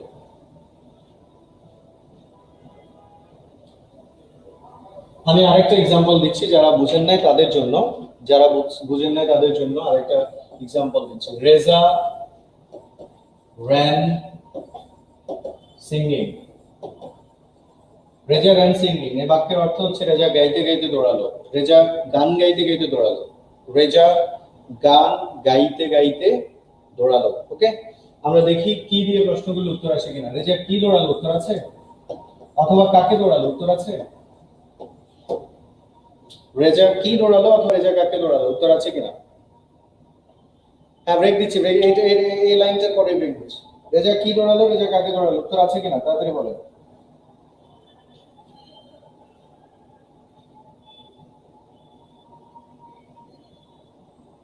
রেজা কি দৌড়ালো কাকে দৌড়ালো উত্তর আছে?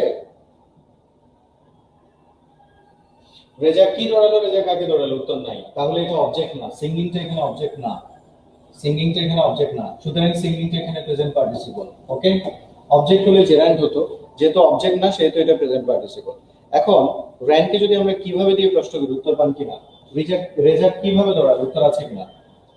রেজা কিভাবে দৌড়ালো উত্তর আছে কিনা? কিভাবে, রেজা কিভাবে দৌড়াইছে? গাইতে গাইতে, গান গাইতে গাইতে। তাহলে কিভাবে দিয়ে প্রশ্নের উত্তর পেলে সেটাকে আমরা বলি অ্যাডভার্ব। তাহলে তাহলে এই সিঙ্গিংটা শুধুমাত্র প্রেজেন্ট পার্টিসিপল নয়, এটা প্রেজেন্ট পার্টিসিপল এবং এটা কি অ্যাডভার্ব। সুতরাং প্রেজেন্ট পার্টিসিপল যে সবসময় অ্যাডজেক্টিভ হয় তা নয়, কখনো কখনো প্রেজেন্ট পার্টিসিপল গুলো অ্যাডভার্বও হতে পারে। এখন বলেন রুলটা বুঝছেন নাকি?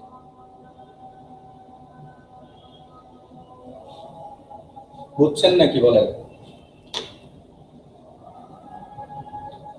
কোনো প্রশ্ন থাকলে বলেন, আদারওয়াইজ আমরা ব্রেকে যাব। এখন আমার ঘড়িতে হচ্ছে 6টা 48, 7টা 5 থেকে আবার ক্লাস শুরু হবে। 7:05 থেকে ক্লাস শুরু হবে। এখন আমার ঘড়িতে 6:48, তার মানে হচ্ছে প্রায় 17 মিনিট পরে আমরা ক্লাস শুরু করবো। Okay.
So welcome back.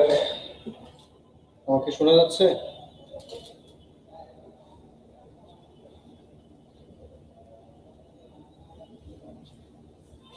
can you hear me?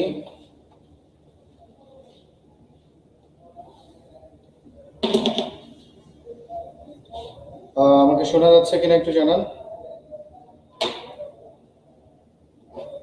ওয়ালাইকুম সালাম, শোনা যাচ্ছে? Yes sir, okay, thank you. আমরা রোল নাম্বার 4 আলাপ করছিলাম এবং আমরা বোঝাচ্ছিলাম যে প্রেজেন্ট পার্টিসিপল গুলো সবসময় অ্যাডজেক্টিভ নয়, কখনো কখনো তারা অ্যাডভার্ব হিসেবেও সেন্টেন্সে ব্যবহৃত হতে পারে, অ্যাডভার্ব হিসেবেও সেন্টেন্সে ব্যবহৃত হতে পারে। ওকে, পরের রুলে আমরা যাব, নাম্বার 4। মনে রাখবেন কন্টিনিউয়াস টেন্স, যত ধরনের কন্টিনিউয়াস টেন্স আছে প্রত্যেক কন্টিনিউয়াস টেন্সের আইএনজি যুক্ত অংশটি, কন্টিনিউয়াস টেন্সের আইএনজি যুক্ত অংশগুলোকে আমরা প্রেজেন্ট পার্টিসিপল বলবো। কন্টিনিউয়াস টেন্সের আইএনজি যুক্ত অংশগুলোকে প্রেজেন্ট পার্টিসিপল বলবো। আবার বলছি, কন্টিনিউয়াস টেন্সের আইএনজি যুক্ত অংশটিকে প্রেজেন্ট পার্টিসিপল বলবো। কন্টিনিউয়াস টেন্সের আইএনজি যুক্ত অংশগুলোকে প্রেজেন্ট পার্টিসিপল বলবো। এখন কন্টিনিউয়াস টেন্স আছে কয়টা? মোট কন্টিনিউয়াস টেন্স আছে 6টা। Present continuous, past continuous, future continuous. আবার পারফেক্ট কন্টিনিউয়াস আছে 3টা। Present perfect continuous, present perfect continuous, past perfect continuous, future perfect continuous. Continuous টেন্সের যে কোনো কন্টিনিউয়াস টেন্সের আইএনজি যুক্ত অংশগুলোকে আমরা প্রেজেন্ট পার্টিসিপল বলবো। যেমন ধরেন আপনি বলুন he was eating rice. He was eating rice, সে ভাত খাচ্ছিল। কোন টেন্স এটা? হি ওয়াজ ইটিং রাইস, এটা কোন tense? He was eating rice, first continuous tense. He was eating rice, first continuous tense. এবং এই ফার্স্ট কন্টিনিউয়াস টেন্সের এই যে আইএনজি যুক্ত অংশটি, কন্টিনিউয়াস টেন্সের আইএনজি যুক্ত অংশটিকে আমরা প্রেজেন্ট পার্টিসিপল বলি। সো এখানে ইটিংটাকে আমরা বলবো প্রেজেন্ট পার্টিসিপল। কন্টিনিউয়াস টেন্সের আইএনজি যুক্ত অংশগুলোকে প্রেজেন্ট পার্টিসিপল বলা হয়।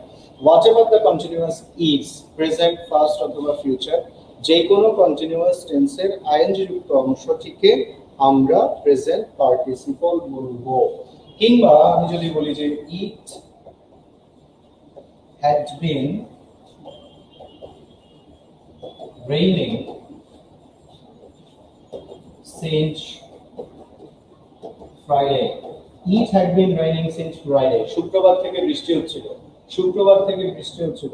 Past perfect continuous tense, past perfect continuous tense. It had been raining since Friday. শুক্রবার থেকে বৃষ্টি হচ্ছিল, past perfect continuous tense। আমরা বলছি কন্টিনিউয়াস টেন্সের ING, first perfect continuous, continuous তো, কন্টিনিউয়াস কিনা, কন্টিনিউয়াস টেন্সের আইএনজি যুক্ত অংশ থেকে আমরা বলছি প্রেজেন্ট পার্টিসিপল। সো এখানে রেইনিংটাকে আমরা বলছি প্রেজেন্ট পার্টিসিপল। কন্টিনিউয়াস টেন্সের আইএনজি যুক্ত অংশকে প্রেজেন্ট পার্টিসিপল বলা হয়। আমি আবার বলছি, কন্টিনিউয়াস টেন্সের আইএনজি যুক্ত অংশগুলোকে প্রেজেন্ট পার্টিসিপল বলা হয়। রিমেম্বার, সকল কন্টিনিউয়াস টেন্সের আইএনজি যুক্ত অংশগুলোকে আমরা প্রেজেন্ট পার্টিসিপল বলবো। আমার মনে হয় এই রুলটা বুঝতে খুব বেশি অসুবিধা হচ্ছে না কারোরই।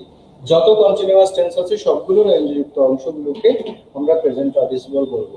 কোনো অসুবিধা হচ্ছে এটা বুঝতে? কন্টিনিউয়াস টেন্সের ING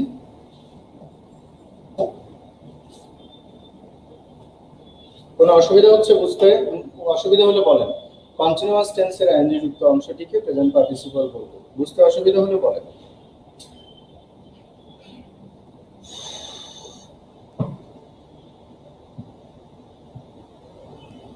Are you facing any difficulty regarding continuous tense or perfect continuous tense? Continuous tense এবং perfect continuous tense এর যে আইএনজি যুক্ত অংশগুলো থাকবে সেগুলোকে আমরা প্রেজেন্ট পার্টিসিপল বলবো। বাট এখন একটা ঝামেলা আছে। ঝামেলাটা হলো যদি কন্টিনিউয়াস না হয়, যদি টেন্সটা কন্টিনিউয়াস না হয়, দেখতে কন্টিনিউয়াসের মতো কিন্তু কন্টিনিউয়াস না, এরকম যদি হয়, এই rolling stone gathers no moss, এটা নিয়ে এত কথা কেন? Rolling stone gathers no moss অসংখ্যবার বলেছি। আচ্ছা আবার বলবো, যদি কন্টিনিউয়াস না হয়, লুক এট দ্য বোর্ড, যদি কন্টিনিউয়াস না হয় তাহলে দেখবেন যে ওই আইএনজি যুক্ত অংশ দ্বারা কাজ করা বোঝাচ্ছে কিনা। কাজ করা, যদি কাজ করা বোঝায় তাহলে বলবেন জেরান্ড, আর কাজ করা না বুঝালে তখন এটাকে বলবেন পার্টিসিপল। আমি বুঝিয়ে দিচ্ছি, সবাই বোর্ডে খেয়াল করেন। দেখেন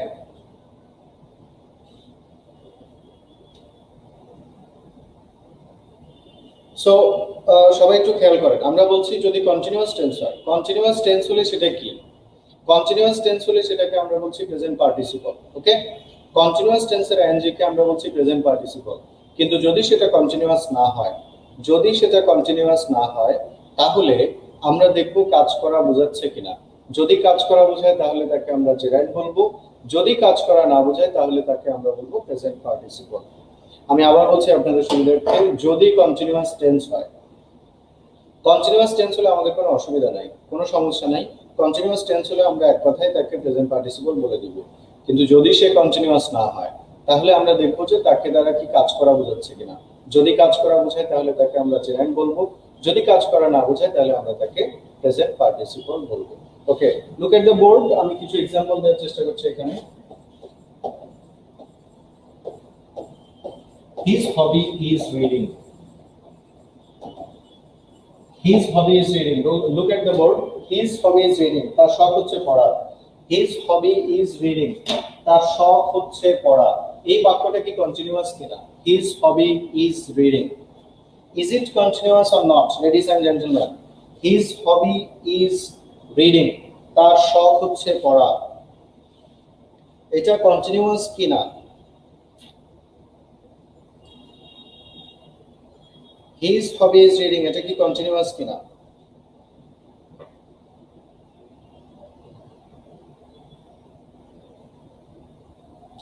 একজন কন্টিনিউয়াস বলেছেন। আচ্ছা,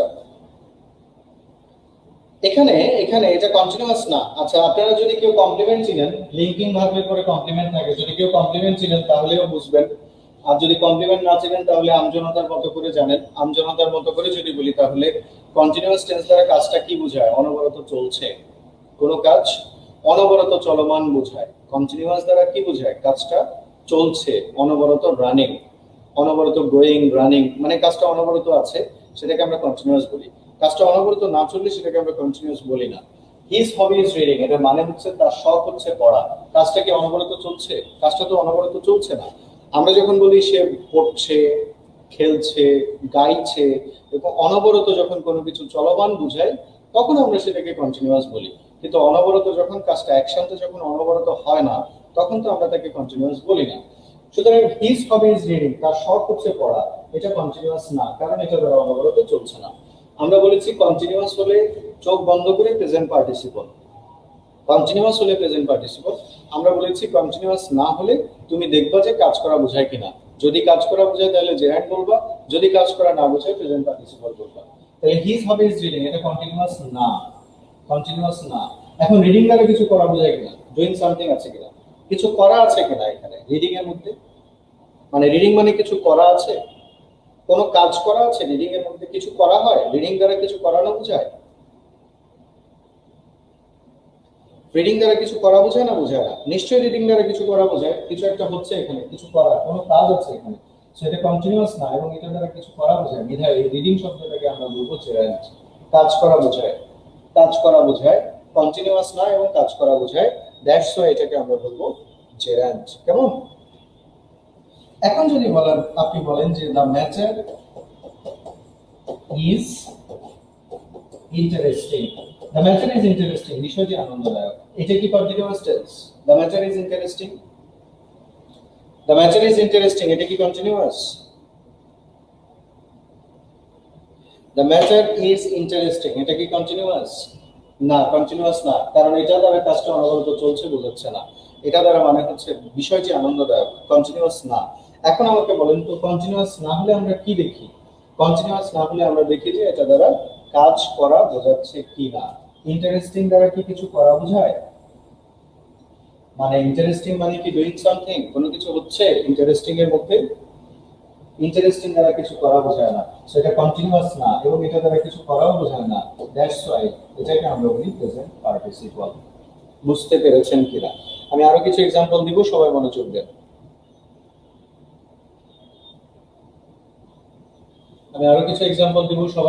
দেন। আমরা বলছি যদি কন্টিনিউয়াস টেন্স হয় তাহলে সেটাকে আমরা প্রেজেন্ট পার্টিসিপল বলবো, আর যদি কন্টিনিউয়াস না হয় তাহলে আমরা দেখব কাজ করা বোঝাচ্ছে কিনা। যদি কাজ করা বোঝায় তাহলে বলবো জেরান্ড, আর যদি কাজ করা না বোঝায় তাহলে বলবো present participle. Look at the board once again. আমি যখন বলি যে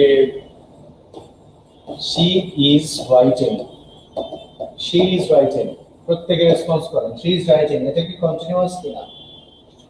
she is writing, তিনি লিখছেন, সে লিখছেন, এটা কন্টিনিউয়াস নাকি কন্টিনিউয়াস নয়?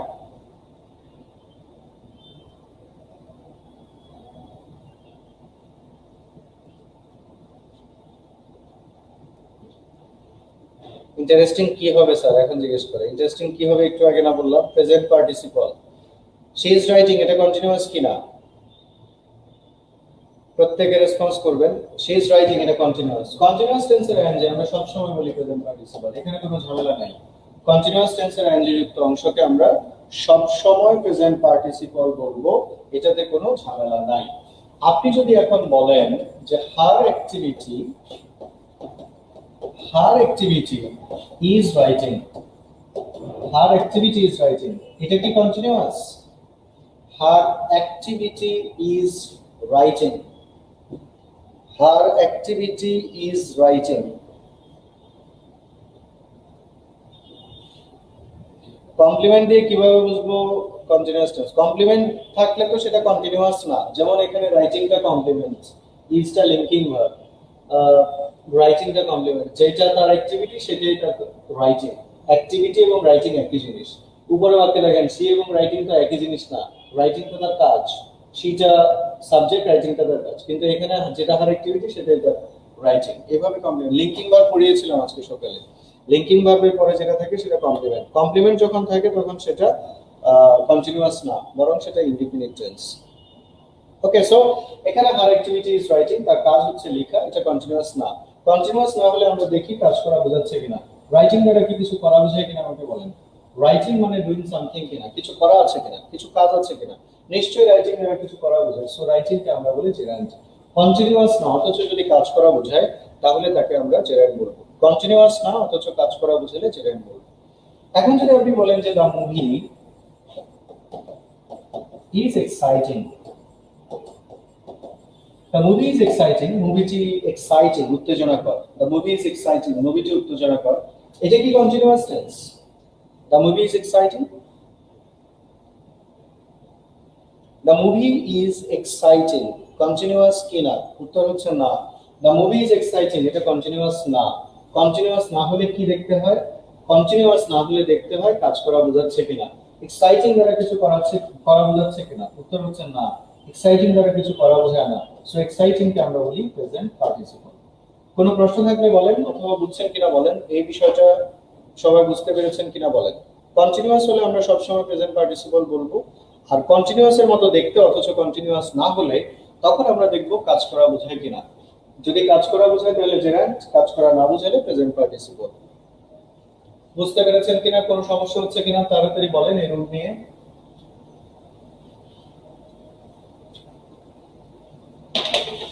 Have you got any question related to this rule?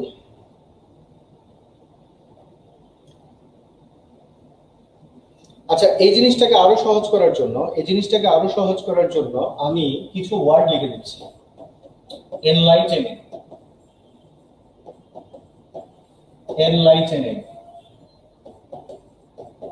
interesting, exciting,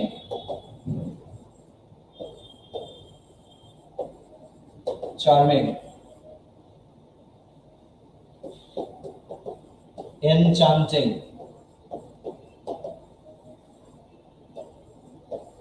boring, irritating, perplexing। এই যে শব্দগুলো দেখছেন, enlightening, interesting, exciting, charming, enchanting, boring, irritating, perplexing, এই শব্দগুলো জন্মসূত্রে অ্যাডজেক্টিভ। এই শব্দগুলো বাই বার্ড এরা অ্যাডজেক্টিভ। সুতরাং এই শব্দগুলো যেখানেই আপনি দেখেন না কেন মোটামুটি এগুলো সবসময় প্রেজেন্ট পার্টিসিপল হিসেবে ব্যবহৃত হবে। এই শব্দগুলো মনে রাখার মাধ্যমেও আপনি এই রুলটা খুব সহজে আয়ত্ত করে নিতে পারেন। এই শব্দগুলো মুখস্থ করার মাধ্যমেও এই রুলটাকে আপনি খুব সহজে ধরে ফেলতে পারবেন।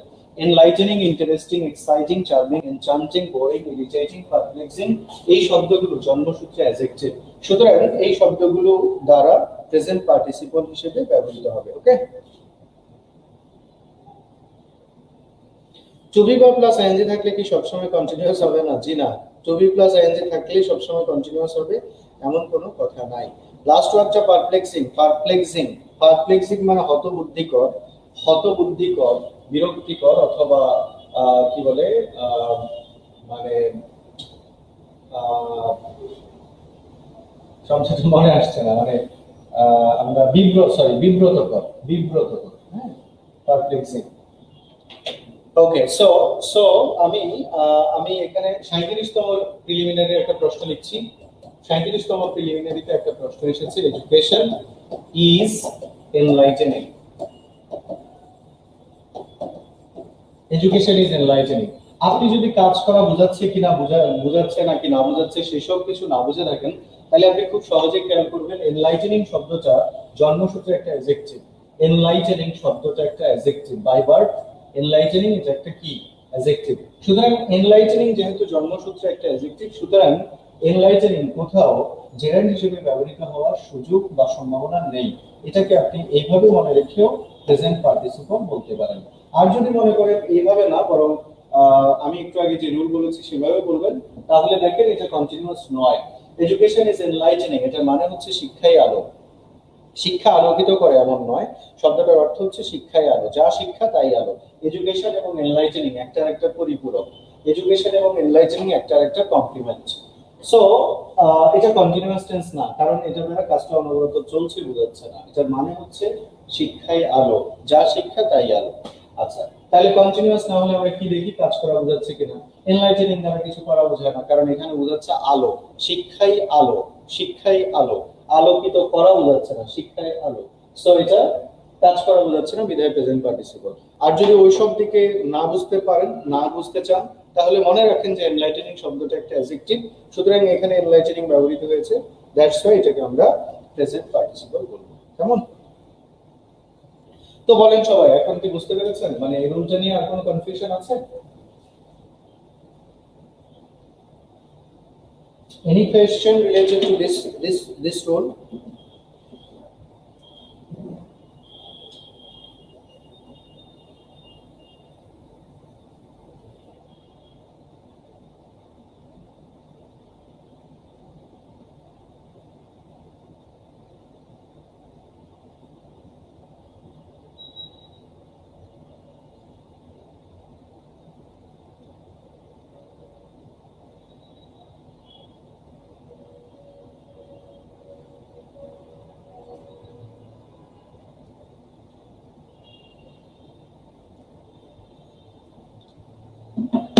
ওকে, কোনো কোয়েশ্চেন নেই, তাহলে পরের প্রসঙ্গে যাই।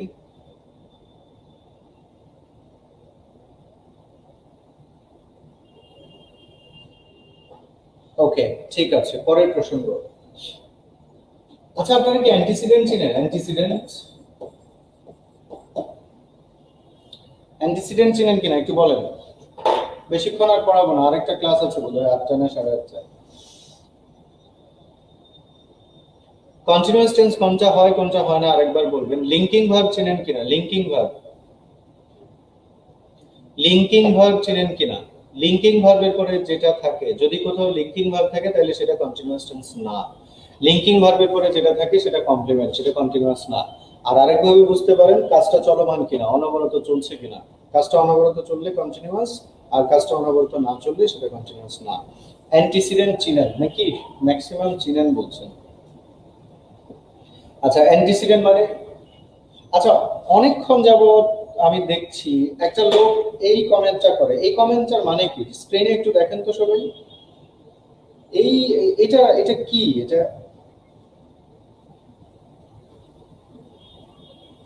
যিনি এই কমেন্টটা করছেন স্ক্রিনে দেখতে পাচ্ছেন, এই ভদ্রলোকের নামটা আমি দেখতে পাচ্ছি না, নামটা একটু নিচে লিখেন তো, অথবা আমাকে ওদেরকে দেখে নামটা বের করতে হবে। এই শব্দটার মানে কি, এটা কি লিখেন উনি? সকালেও দেখেছি অনেকবার এই লেখাটা আসছে এবং এখনো অনেকবার এই লেখাটা আসছে।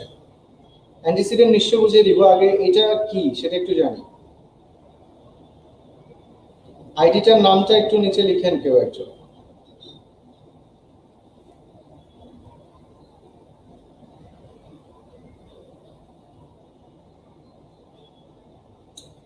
এমডি মারুফ আলী, আপনি ব্যাখ্যা দিবেন এটা, আদারওয়াইজ ক্লাস এখানে স্টপ হবে এবং আপনাকে ব্লক করা হবে। আপনি এটা কি লিখেন সবসময়, এটা আমাকে বলুন।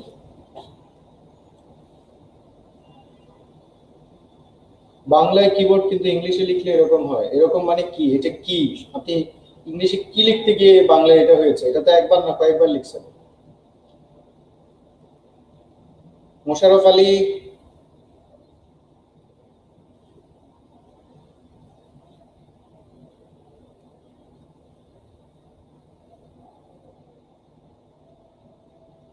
ঠিক আছে, হ্যাঁ দিতে দেখো তাড়াতাড়ি। ওকে, সো অ্যান্টিসিডেন্ট হচ্ছে পূর্ববর্তী অংশ। অ্যান্টিসিডেন্টটা বোঝাচ্ছি, সবাই শোনেন।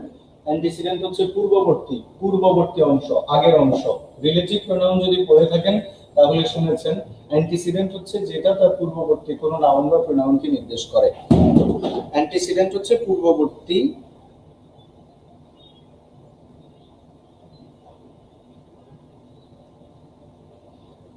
অ্যান্টিসিডেন্ট মানে হচ্ছে পূর্ববর্তী নাউন বা প্রোনাউন।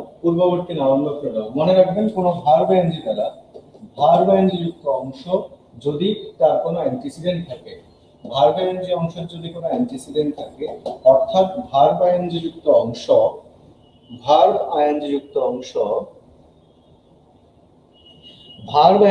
অংশ যদি তার পূর্বের কোনো নাউন বা প্রোনাউনকে নির্দেশ করে। সবাই আচ্ছা, ওটা নিয়ে এখন আর চিন্তা করে লাভ নাই, বোর্ডের দিকে তাকা।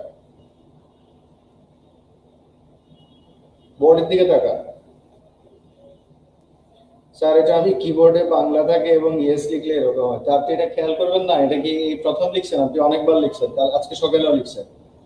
হ্যাঁ, সকালে তো আপনি আপনি আপনি কমেন্ট করার পরে দেখেন না কি লেখা উঠছে? আপনার এটা ঠিক করা উচিত। ওকে, সো বোর্ডে তাকান। এই প্রসঙ্গ বাদ দেন, আমরা পড়াশোনায় আসি। বোর্ডের দিকে খেয়াল করেন। ভার্ব প্লাস আইএনজি যুক্ত অংশ যদি পূর্বের কোনো নাউন বা প্রোনাউনকে নির্দেশ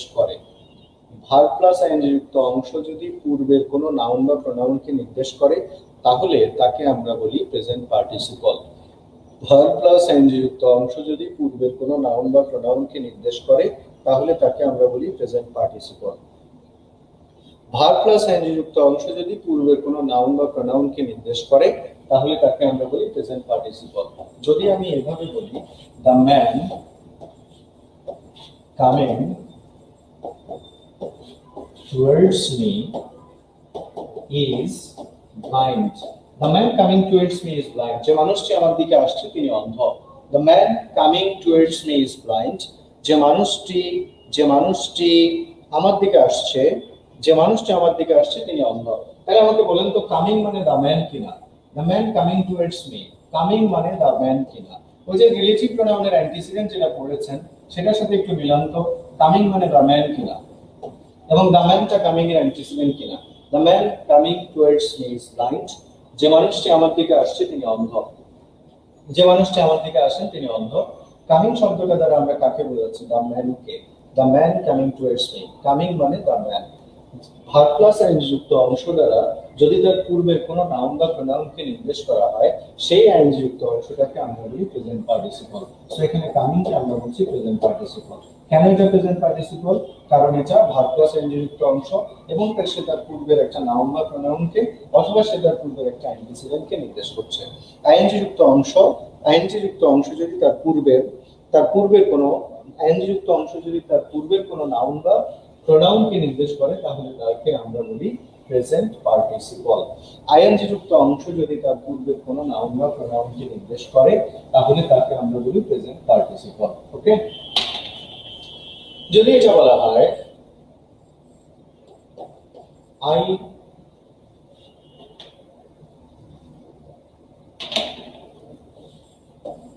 saw a bird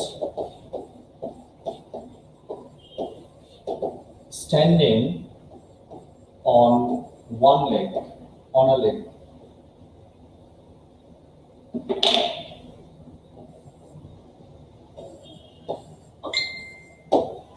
I saw a bird standing on a leg. পরের দিকে খেয়াল করেন, I saw a bird standing on a leg. আমি একটা পাখি দেখছি স্ট্যান্ডিং অন আ লেগ, এক পায়ে দাঁড়ানো, এক পায়ে দাঁড়িয়ে আছে এমন একটা পাখি আমি দেখছি। স্ট্যান্ডিং মানে কি আওয়ার্ড কিনা? Look at the board. Standing মানে এ বার্ড কিনা? রিলেটিভ প্রোনাউনের ওই কথাটা মনে রাখেন, অ্যান্টিসিডেন্ট কিনা, স্ট্যান্ডিং দিয়ে বার্ডকে বোঝাচ্ছে কিনা। ভার্ব প্লাস আইএনজি তার পূর্বে কোনো নাউনকে নির্দেশ করলে বা তার পূর্বে কোনো প্রোনাউনকে নির্দেশ করলে, ভার্ব প্লাস আইএনজি পূর্বের কোনো নাউন বা প্রোনাউনকে নির্দেশ করলে সেই আইএনজি যুক্ত অংশটাকে আমরা বলি present participle. Verb plus ING পূর্বের কোনো নাউন বা প্রোনাউনকে নির্দেশ করলে সেই আইএনজি যুক্ত অংশকে আমরা বলি প্রেজেন্ট পার্টিসিপল। ফলে স্ট্যান্ডিং এখানে বার্ডকে নির্দেশ করায়, স্ট্যান্ডিংকে আমরা বলবো present participle. Got the point?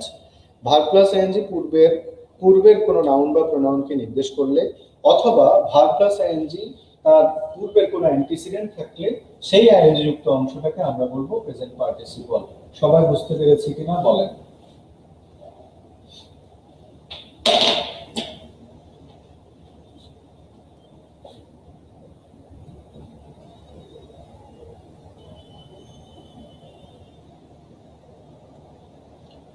ওকে।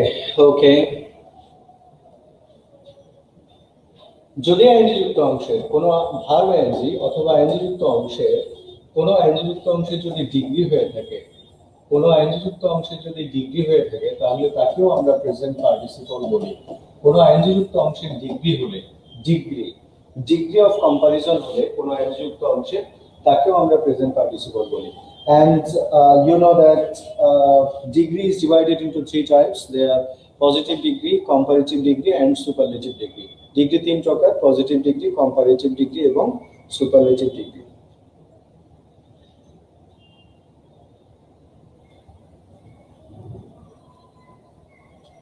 ঠিক আছে, আইডি আচ্ছা ওকে, ব্লক হবে না, সমস্যা নেই।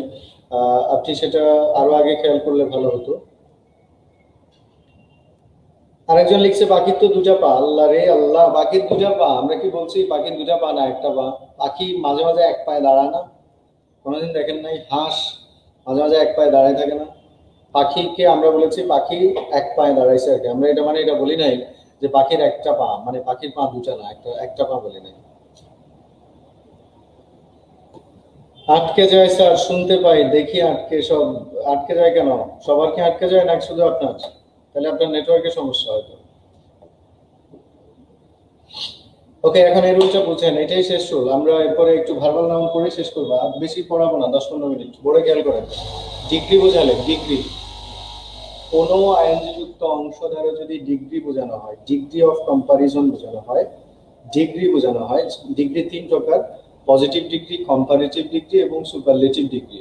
এই তিন প্রকার ডিগ্রির কোনো একটা ডিগ্রি যদি আইএনজি যুক্ত অংশ দ্বারা বোঝানো হয়, তাহলে সেই আইএনজি যুক্ত অংশটাকে আমরা বলবো প্রেজেন্ট পার্টিসিপল। ওকে, যেমন একটা প্রশ্ন পরীক্ষায় এসেছে, education is the most pressing need of us. Education is the most pressing need of us. শিক্ষা আমাদের সবচেয়ে প্রয়োজনীয় মৌলিক চাহিদা। মোস্ট প্রেসিং নিড, সবচেয়ে গুরুত্বপূর্ণ চাহিদা। শিক্ষা আমাদের সবচেয়ে গুরুত্বপূর্ণ চাহিদা। So the most pressing need, আমাকে বলেন এটা কোন degree? The most pressing need, education is the most pressing need of us. কোন ডিগ্রি এটা?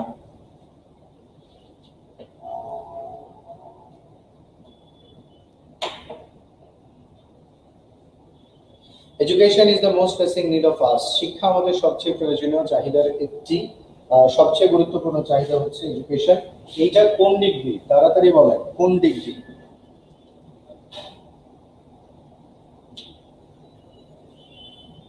সুপারলেটিভ আমরা বলেছি কোনো আইএনজি যুক্ত অংশের যদি ডিগ্রি হয়, কোনো আইএনজি যুক্ত অংশ দ্বারা যদি আমরা ডিগ্রি নির্দেশ করি, whatever the degree is, I mean positive, comparative ও সুপারলেটিভ যাই হোক না কেন, আমরা বলেছি আইএনজি যুক্ত অংশ দ্বারা যদি আমরা ডিগ্রি বুঝাই, পজিটিভ ডিগ্রি বা কম্পারেটিভ ডিগ্রি বা সুপারলেটিভ ডিগ্রি, তাহলে সেই আইএনজি যুক্ত অংশটাকে আমরা বলি present participle. The most pressing need, এখানে প্রেসিং এর ডিগ্রি হয়েছে, প্রেসিং এর ডিগ্রি হয়েছে বিধায় এই প্রেসিং শব্দটাকে আমরা বলবো প্রেজেন্ট পার্টিসিপল। আইএনজি যুক্ত অংশ দ্বারা যদি ডিগ্রি অফ কম্পারিজন বোঝানো হয় তাহলে তাকে আমরা প্রেজেন্ট পার্টিসিপল বলি। এটা পরীক্ষায় এসেছিল। যদি এটা বলা হয় যে the movie is as exciting as sweet, the movie is as exciting as sweet, মুভিটি সুইট এর মধ্যে exciting, positive degree, as degree হয়েছে এক্সাইটিং এর, ডিগ্রি হয়েছে এক্সাইটিং এর ডিগ্রি হয়েছে বিধায় এটাকে আমরা বলবো প্রেজেন্ট পার্টিসিপল। আইএনজি যুক্ত অংশের ডিগ্রি হলে তাকে আমরা প্রেজেন্ট পার্টিসিপল বলবো। আইএনজি যুক্ত অংশের হতে হবে, আইএনজি যুক্ত অংশের ডিগ্রি হতে হবে, আদারওয়াইজ কিন্তু হবে না। আপনি যে কোনো জায়গায় ডিগ্রি দেখলে কিন্তু বলতে পারবেন না। আচ্ছা ধরেন reading is better than writing, reading is better than writing, এই বাক্যটা বলেন রিডিং এবং রাইটিং জেরাইন নাকি participle? Reading is better than writing, reading এবং রাইটিং জেরাইন নাকি participle?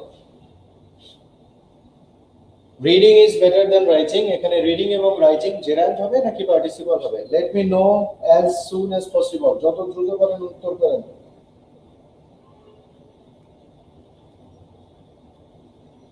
Reading is better than writing, gerund নাকি participle?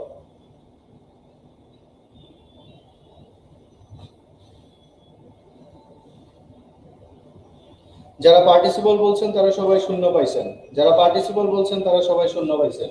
আমরা বলছি আইএনজি যুক্ত অংশের ডিগ্রি হইতে হবে। এখানে কি আইএনজি যুক্ত অংশের ডিগ্রি হইছে? এখানে তো ডিগ্রি হইছে বেটারের মধ্যে, গুড এর কম্পারেটিভ হইছে বেটার, আর রিডিং এর সাথে রাইটিং এর তুলনা করা হয়েছে। সো রিডিং আর রাইটিং এর তো ডিগ্রি হয় না। এখানে যেমন হয়েছে মোস্ট প্রেসিং, ডিগ্রিটা কোথায়? প্রেসিং এর এখানে, এখানে তো ডিগ্রি নাই, এখানে তো বেটার, ডিগ্রিটা তো হয়েছে বেটার। আপনি কি বলবেন? আপনি যখন বলেন Raha is taller than Rahim, Rahat is taller than Rahim যখন আপনি বলেন, তাহলে এখানে ডিগ্রি কোনটা হয়েছে? টলারটা না, টলারের তলের ডিগ্রি হয়েছে, তলের ডিগ্রি হয়েছে টলার। রাহাত আর রহিমের তো ডিগ্রি হয়নি, রাহাত আর রহিমের সাথে তুলনা হয়েছে, কম্পেয়ার হয়েছে, ডিগ্রিটা কোথায়? টলে। সো এখানে ডিগ্রিটা কোথায়? বেটারে। আর রিডিং এর সাথে রাইটিং এর তো আপনি তুলনা করেছেন বিধায় রিডিংটা এখানে সাবজেক্ট, তার সাথে প্যারালাল হয়েছে রাইটিং। সো রিডিং এবং রাইটিং এখানে জেনারেল পার্টিসিপল নয়। তার মানে হচ্ছে কথাটা সারসংক্ষেপ হচ্ছে, আমি বলেছি ডিগ্রি হলে আইএনজি যুক্ত অংশে, মানে একটা বাক্যে ডিগ্রি আছে এটা দেখেই বলা যাবে না তো এটা প্রেজেন্ট পার্টিসিপল, আইএনজিটার ডিগ্রি হয়েছে কিনা সেটা দেখতে হবে। আইএনজি যুক্ত অংশের যদি ডিগ্রি হয় তাহলে প্রেজেন্ট পার্টিসিপল, আদারওয়াইজ না। আপনি যখন বলেন Mina is more beautiful than Rina, Rina মিনার চেয়ে বেশি সুন্দরী, সেখানে রিনার সাথে মিনার তুলনা হয়েছে ঠিক আছে, কিন্তু মূল ডিগ্রিটা তো হয়েছে মোর বিউটিফুল। এই মোর বিউটিফুলের ওই জায়গায় যদি কোনো আইএনজি যুক্ত অংশ থাকে সেটাকে আমরা বলছি প্রেজেন্ট পার্টিসিপল। আদারওয়াইজ শুধু একটা বাক্যের মধ্যে ডিগ্রি আছে, এটা বাক্যটার মধ্যে ডিগ্রি আছে এটা দেখেই আপনি যদি বলেন প্রেজেন্ট পার্টিসিপল তাহলে হবে না। ডিগ্রি হতে হবে আইএনজি যুক্ত অংশে, তাহলে সেটাকে প্রেজেন্ট পার্টিসিপল বলবে। ঠিক আছে, গট দ্য পয়েন্ট?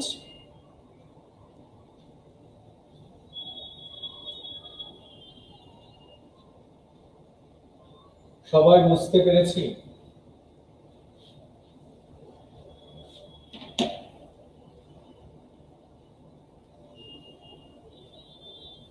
ক্লাস এগিয়ে যায় স্যার একটু পর পর, শুনি একটা দেখি আর একটা, কারণ কি এমন হচ্ছে? কারো কি এমন হচ্ছে?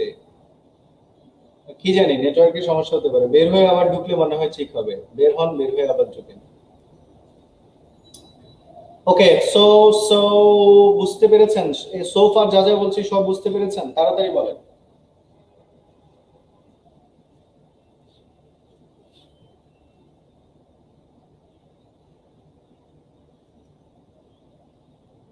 ডিগ্রির বিষয়টা বুঝতে পেরেছেন কিনা? আইএনজি যুক্ত অংশের ডিগ্রি হতে হবে আইএনজি যুক্ত অংশের ডিগ্রি হতে হবে, তাহলে সেটা প্রেজেন্ট পার্টিসিপল হবে। এমনিতে একটা বাক্যের মধ্যে ডিগ্রি আছে এটা দেখেই বলা যাবে না যে এটা প্রেজেন্ট পার্টিসিপল। আপনি দেখবেন যে আইএনজি যেখানে আছে সেটার ডিগ্রি হচ্ছে কিনা, তাহলে সেটা present participle. And finally verbal noun.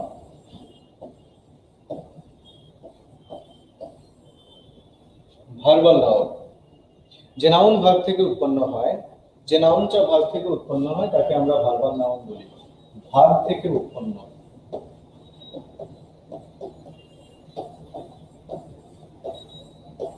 যে নাউনটা ভার্ব থেকে উৎপন্ন হয় তাকে আমরা ভার্বাল নাউন বলি। আমি আবার বলছি, যে নাউনটা ভার্ব থেকে উৎপন্ন হয় তাকে আমরা ভার্বাল নাউন বলি। ভার্ব থেকে উৎপন্ন হলে সেই নাউনটাকে, ভার্ব থেকে যে নাউনটা উৎপন্ন হয় তাকে আমরা ভার্বাল নাউন বলি। যে নাউনটা ভার্ব থেকে উৎপন্ন হয় তাকে আমরা ভার্বাল নাউন বলি। ভার্ব থেকে যে নাউন উৎপন্ন হয় তাকে আমরা ভার্বাল নাউন বলি। যেমন ধরেন রিমুভ, রিমুভ এটা একটা ভার্ব কিনা?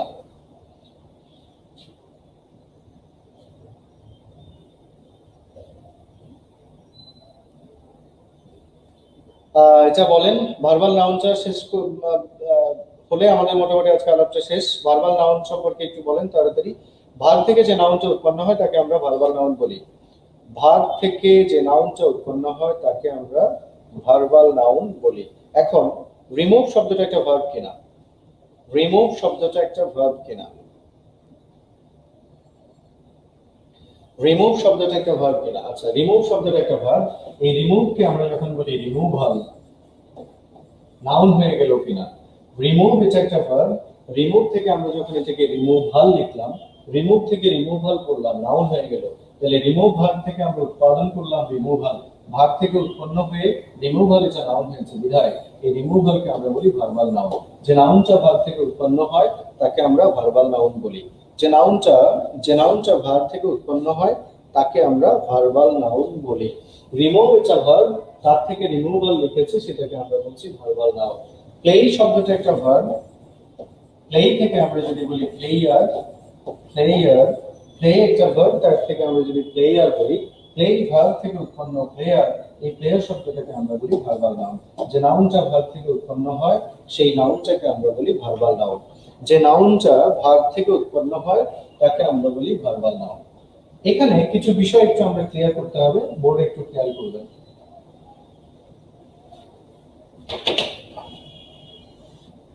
আচ্ছা, জেরান্ড সম্পর্কে একটু আমাকে বলেন তো, জেরান্ড কি নাউন কিনা? প্লিজ রেসপন্স করেন। জেরান্ড কি নাউন কিনা? জেরান্ড কি নাউন কিনা? জেরান্ড ভার্ব থেকে উৎপন্ন হয়ে নাউন হয় কিনা?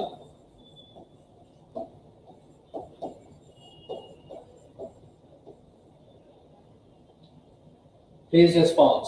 জেরান্ড একটা নাউন এবং এটা ভার্ব থেকে উৎপন্ন হয়ে নাউন হয়েছে কিনা? জেরান্ড একটা নাউন, জেরান্ড একটা নাউন এবং এটা ভার্ব থেকে উৎপন্ন নাউন।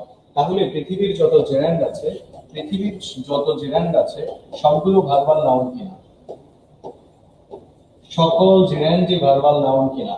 সকল জেরান্ড ভার্বাল নাউন, কারণ জেরান্ড গুলো ভার্ব থেকে উৎপন্ন হয়ে তারপরে নাউন হয়। সুতরাং যত যত ভার্বাল নাউন, যত জেরান্ড আছে সবগুলো ভার্বাল নাউন। যেমন ধরেন আমি যদি বলি টিচিং ইজ নোবেল প্রফেশন,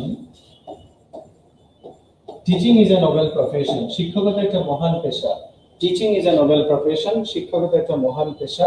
এখানে টিচিং শব্দটা জেরান্ড কিনা? দেখুন এই শব্দটা মূলত কি ছিল? টিচ। টিচ একটা ভার্ব ছিল, ঠিক কিনা? এই টিচ ভার্ব থেকে আমরা এটাকে কি করেছি? টিচিং করেছি, টিচিং করেছি। টিচ একটা ভার্ব, ভার্ব থেকে আমরা টিচিং করেছি।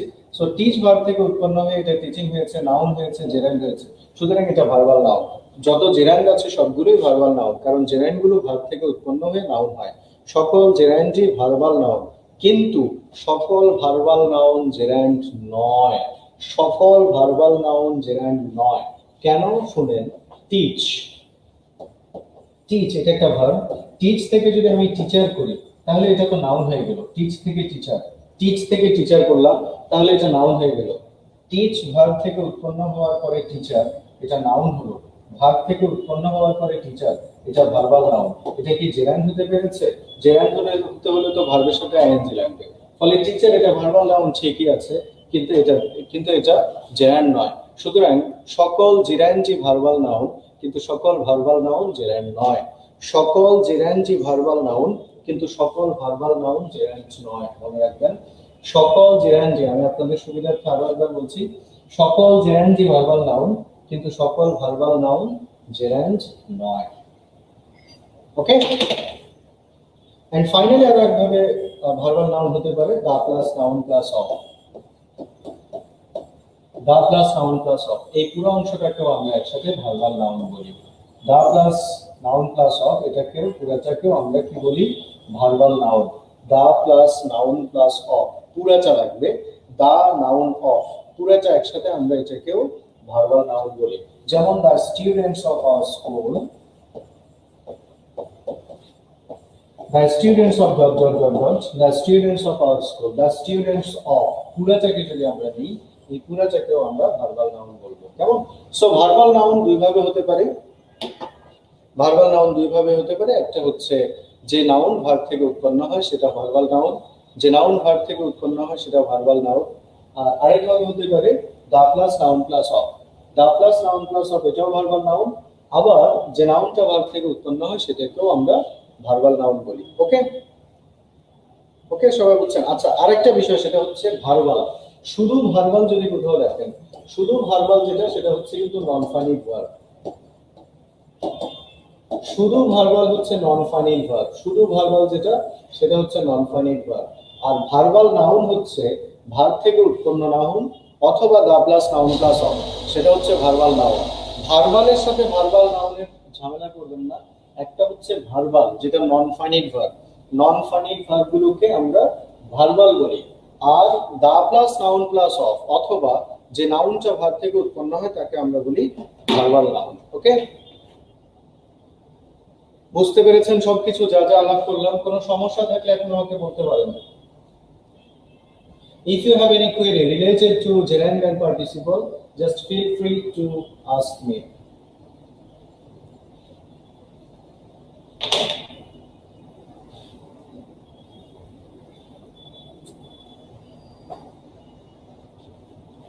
সবকিছু বুঝে গিয়েছেন? সবকিছু বুঝছেন? সব বুঝে গেছেন? কোনো সমস্যা নাই। তাহলে তো আপনারা আজকে থেকে you have become a master, you have become master in gerund and participle. আপনারা প্রত্যেকে gerund এবং participle এর মাস্টার হয়ে গেলেন। অনেকদিন পর প্রিয় রাহাত স্যারকে দেখে খুবই ভালো লাগলো। উনি কি পুরুষ না মহিলা? এই লোকটা পুরুষ না মহিলা? অনেকদিন পর রাহাত স্যারকে দেখে যে ভালো লাগলো বললো, এই লোকটা পুরুষ না মহিলা?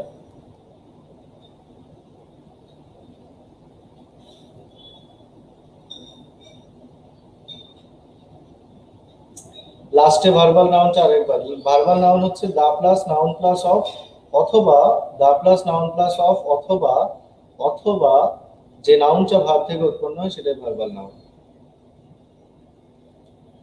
Reading is better than writing, এখানে রিডিং এবং রাইটিং এটা reading is better than writing এটা হচ্ছে জেরান্ড, বিকজ রিডিং এখানে সাবজেক্ট, তার সাথে প্যারালাল করার জন্য রাইটিং এখানে অবজেক্ট হয়েছে। প্রিপোজিশনটার বেসিকটা একটু বলেন। মানে প্রিপোজিশনের বেসিক বলবো কেন? আজকে কি আমরা প্রিপোজিশন করছি নাকি? So it's time to say your goodbye. Thank you very much and thanks for watching. See you in the next class. Thank you. Thank you. Do you enjoy teaching? এখানে টিচিংটা gerund, object, এনজয়ের object হয়েছে। You enjoy what? Teaching. So এটা gerund. Okay? Thank you.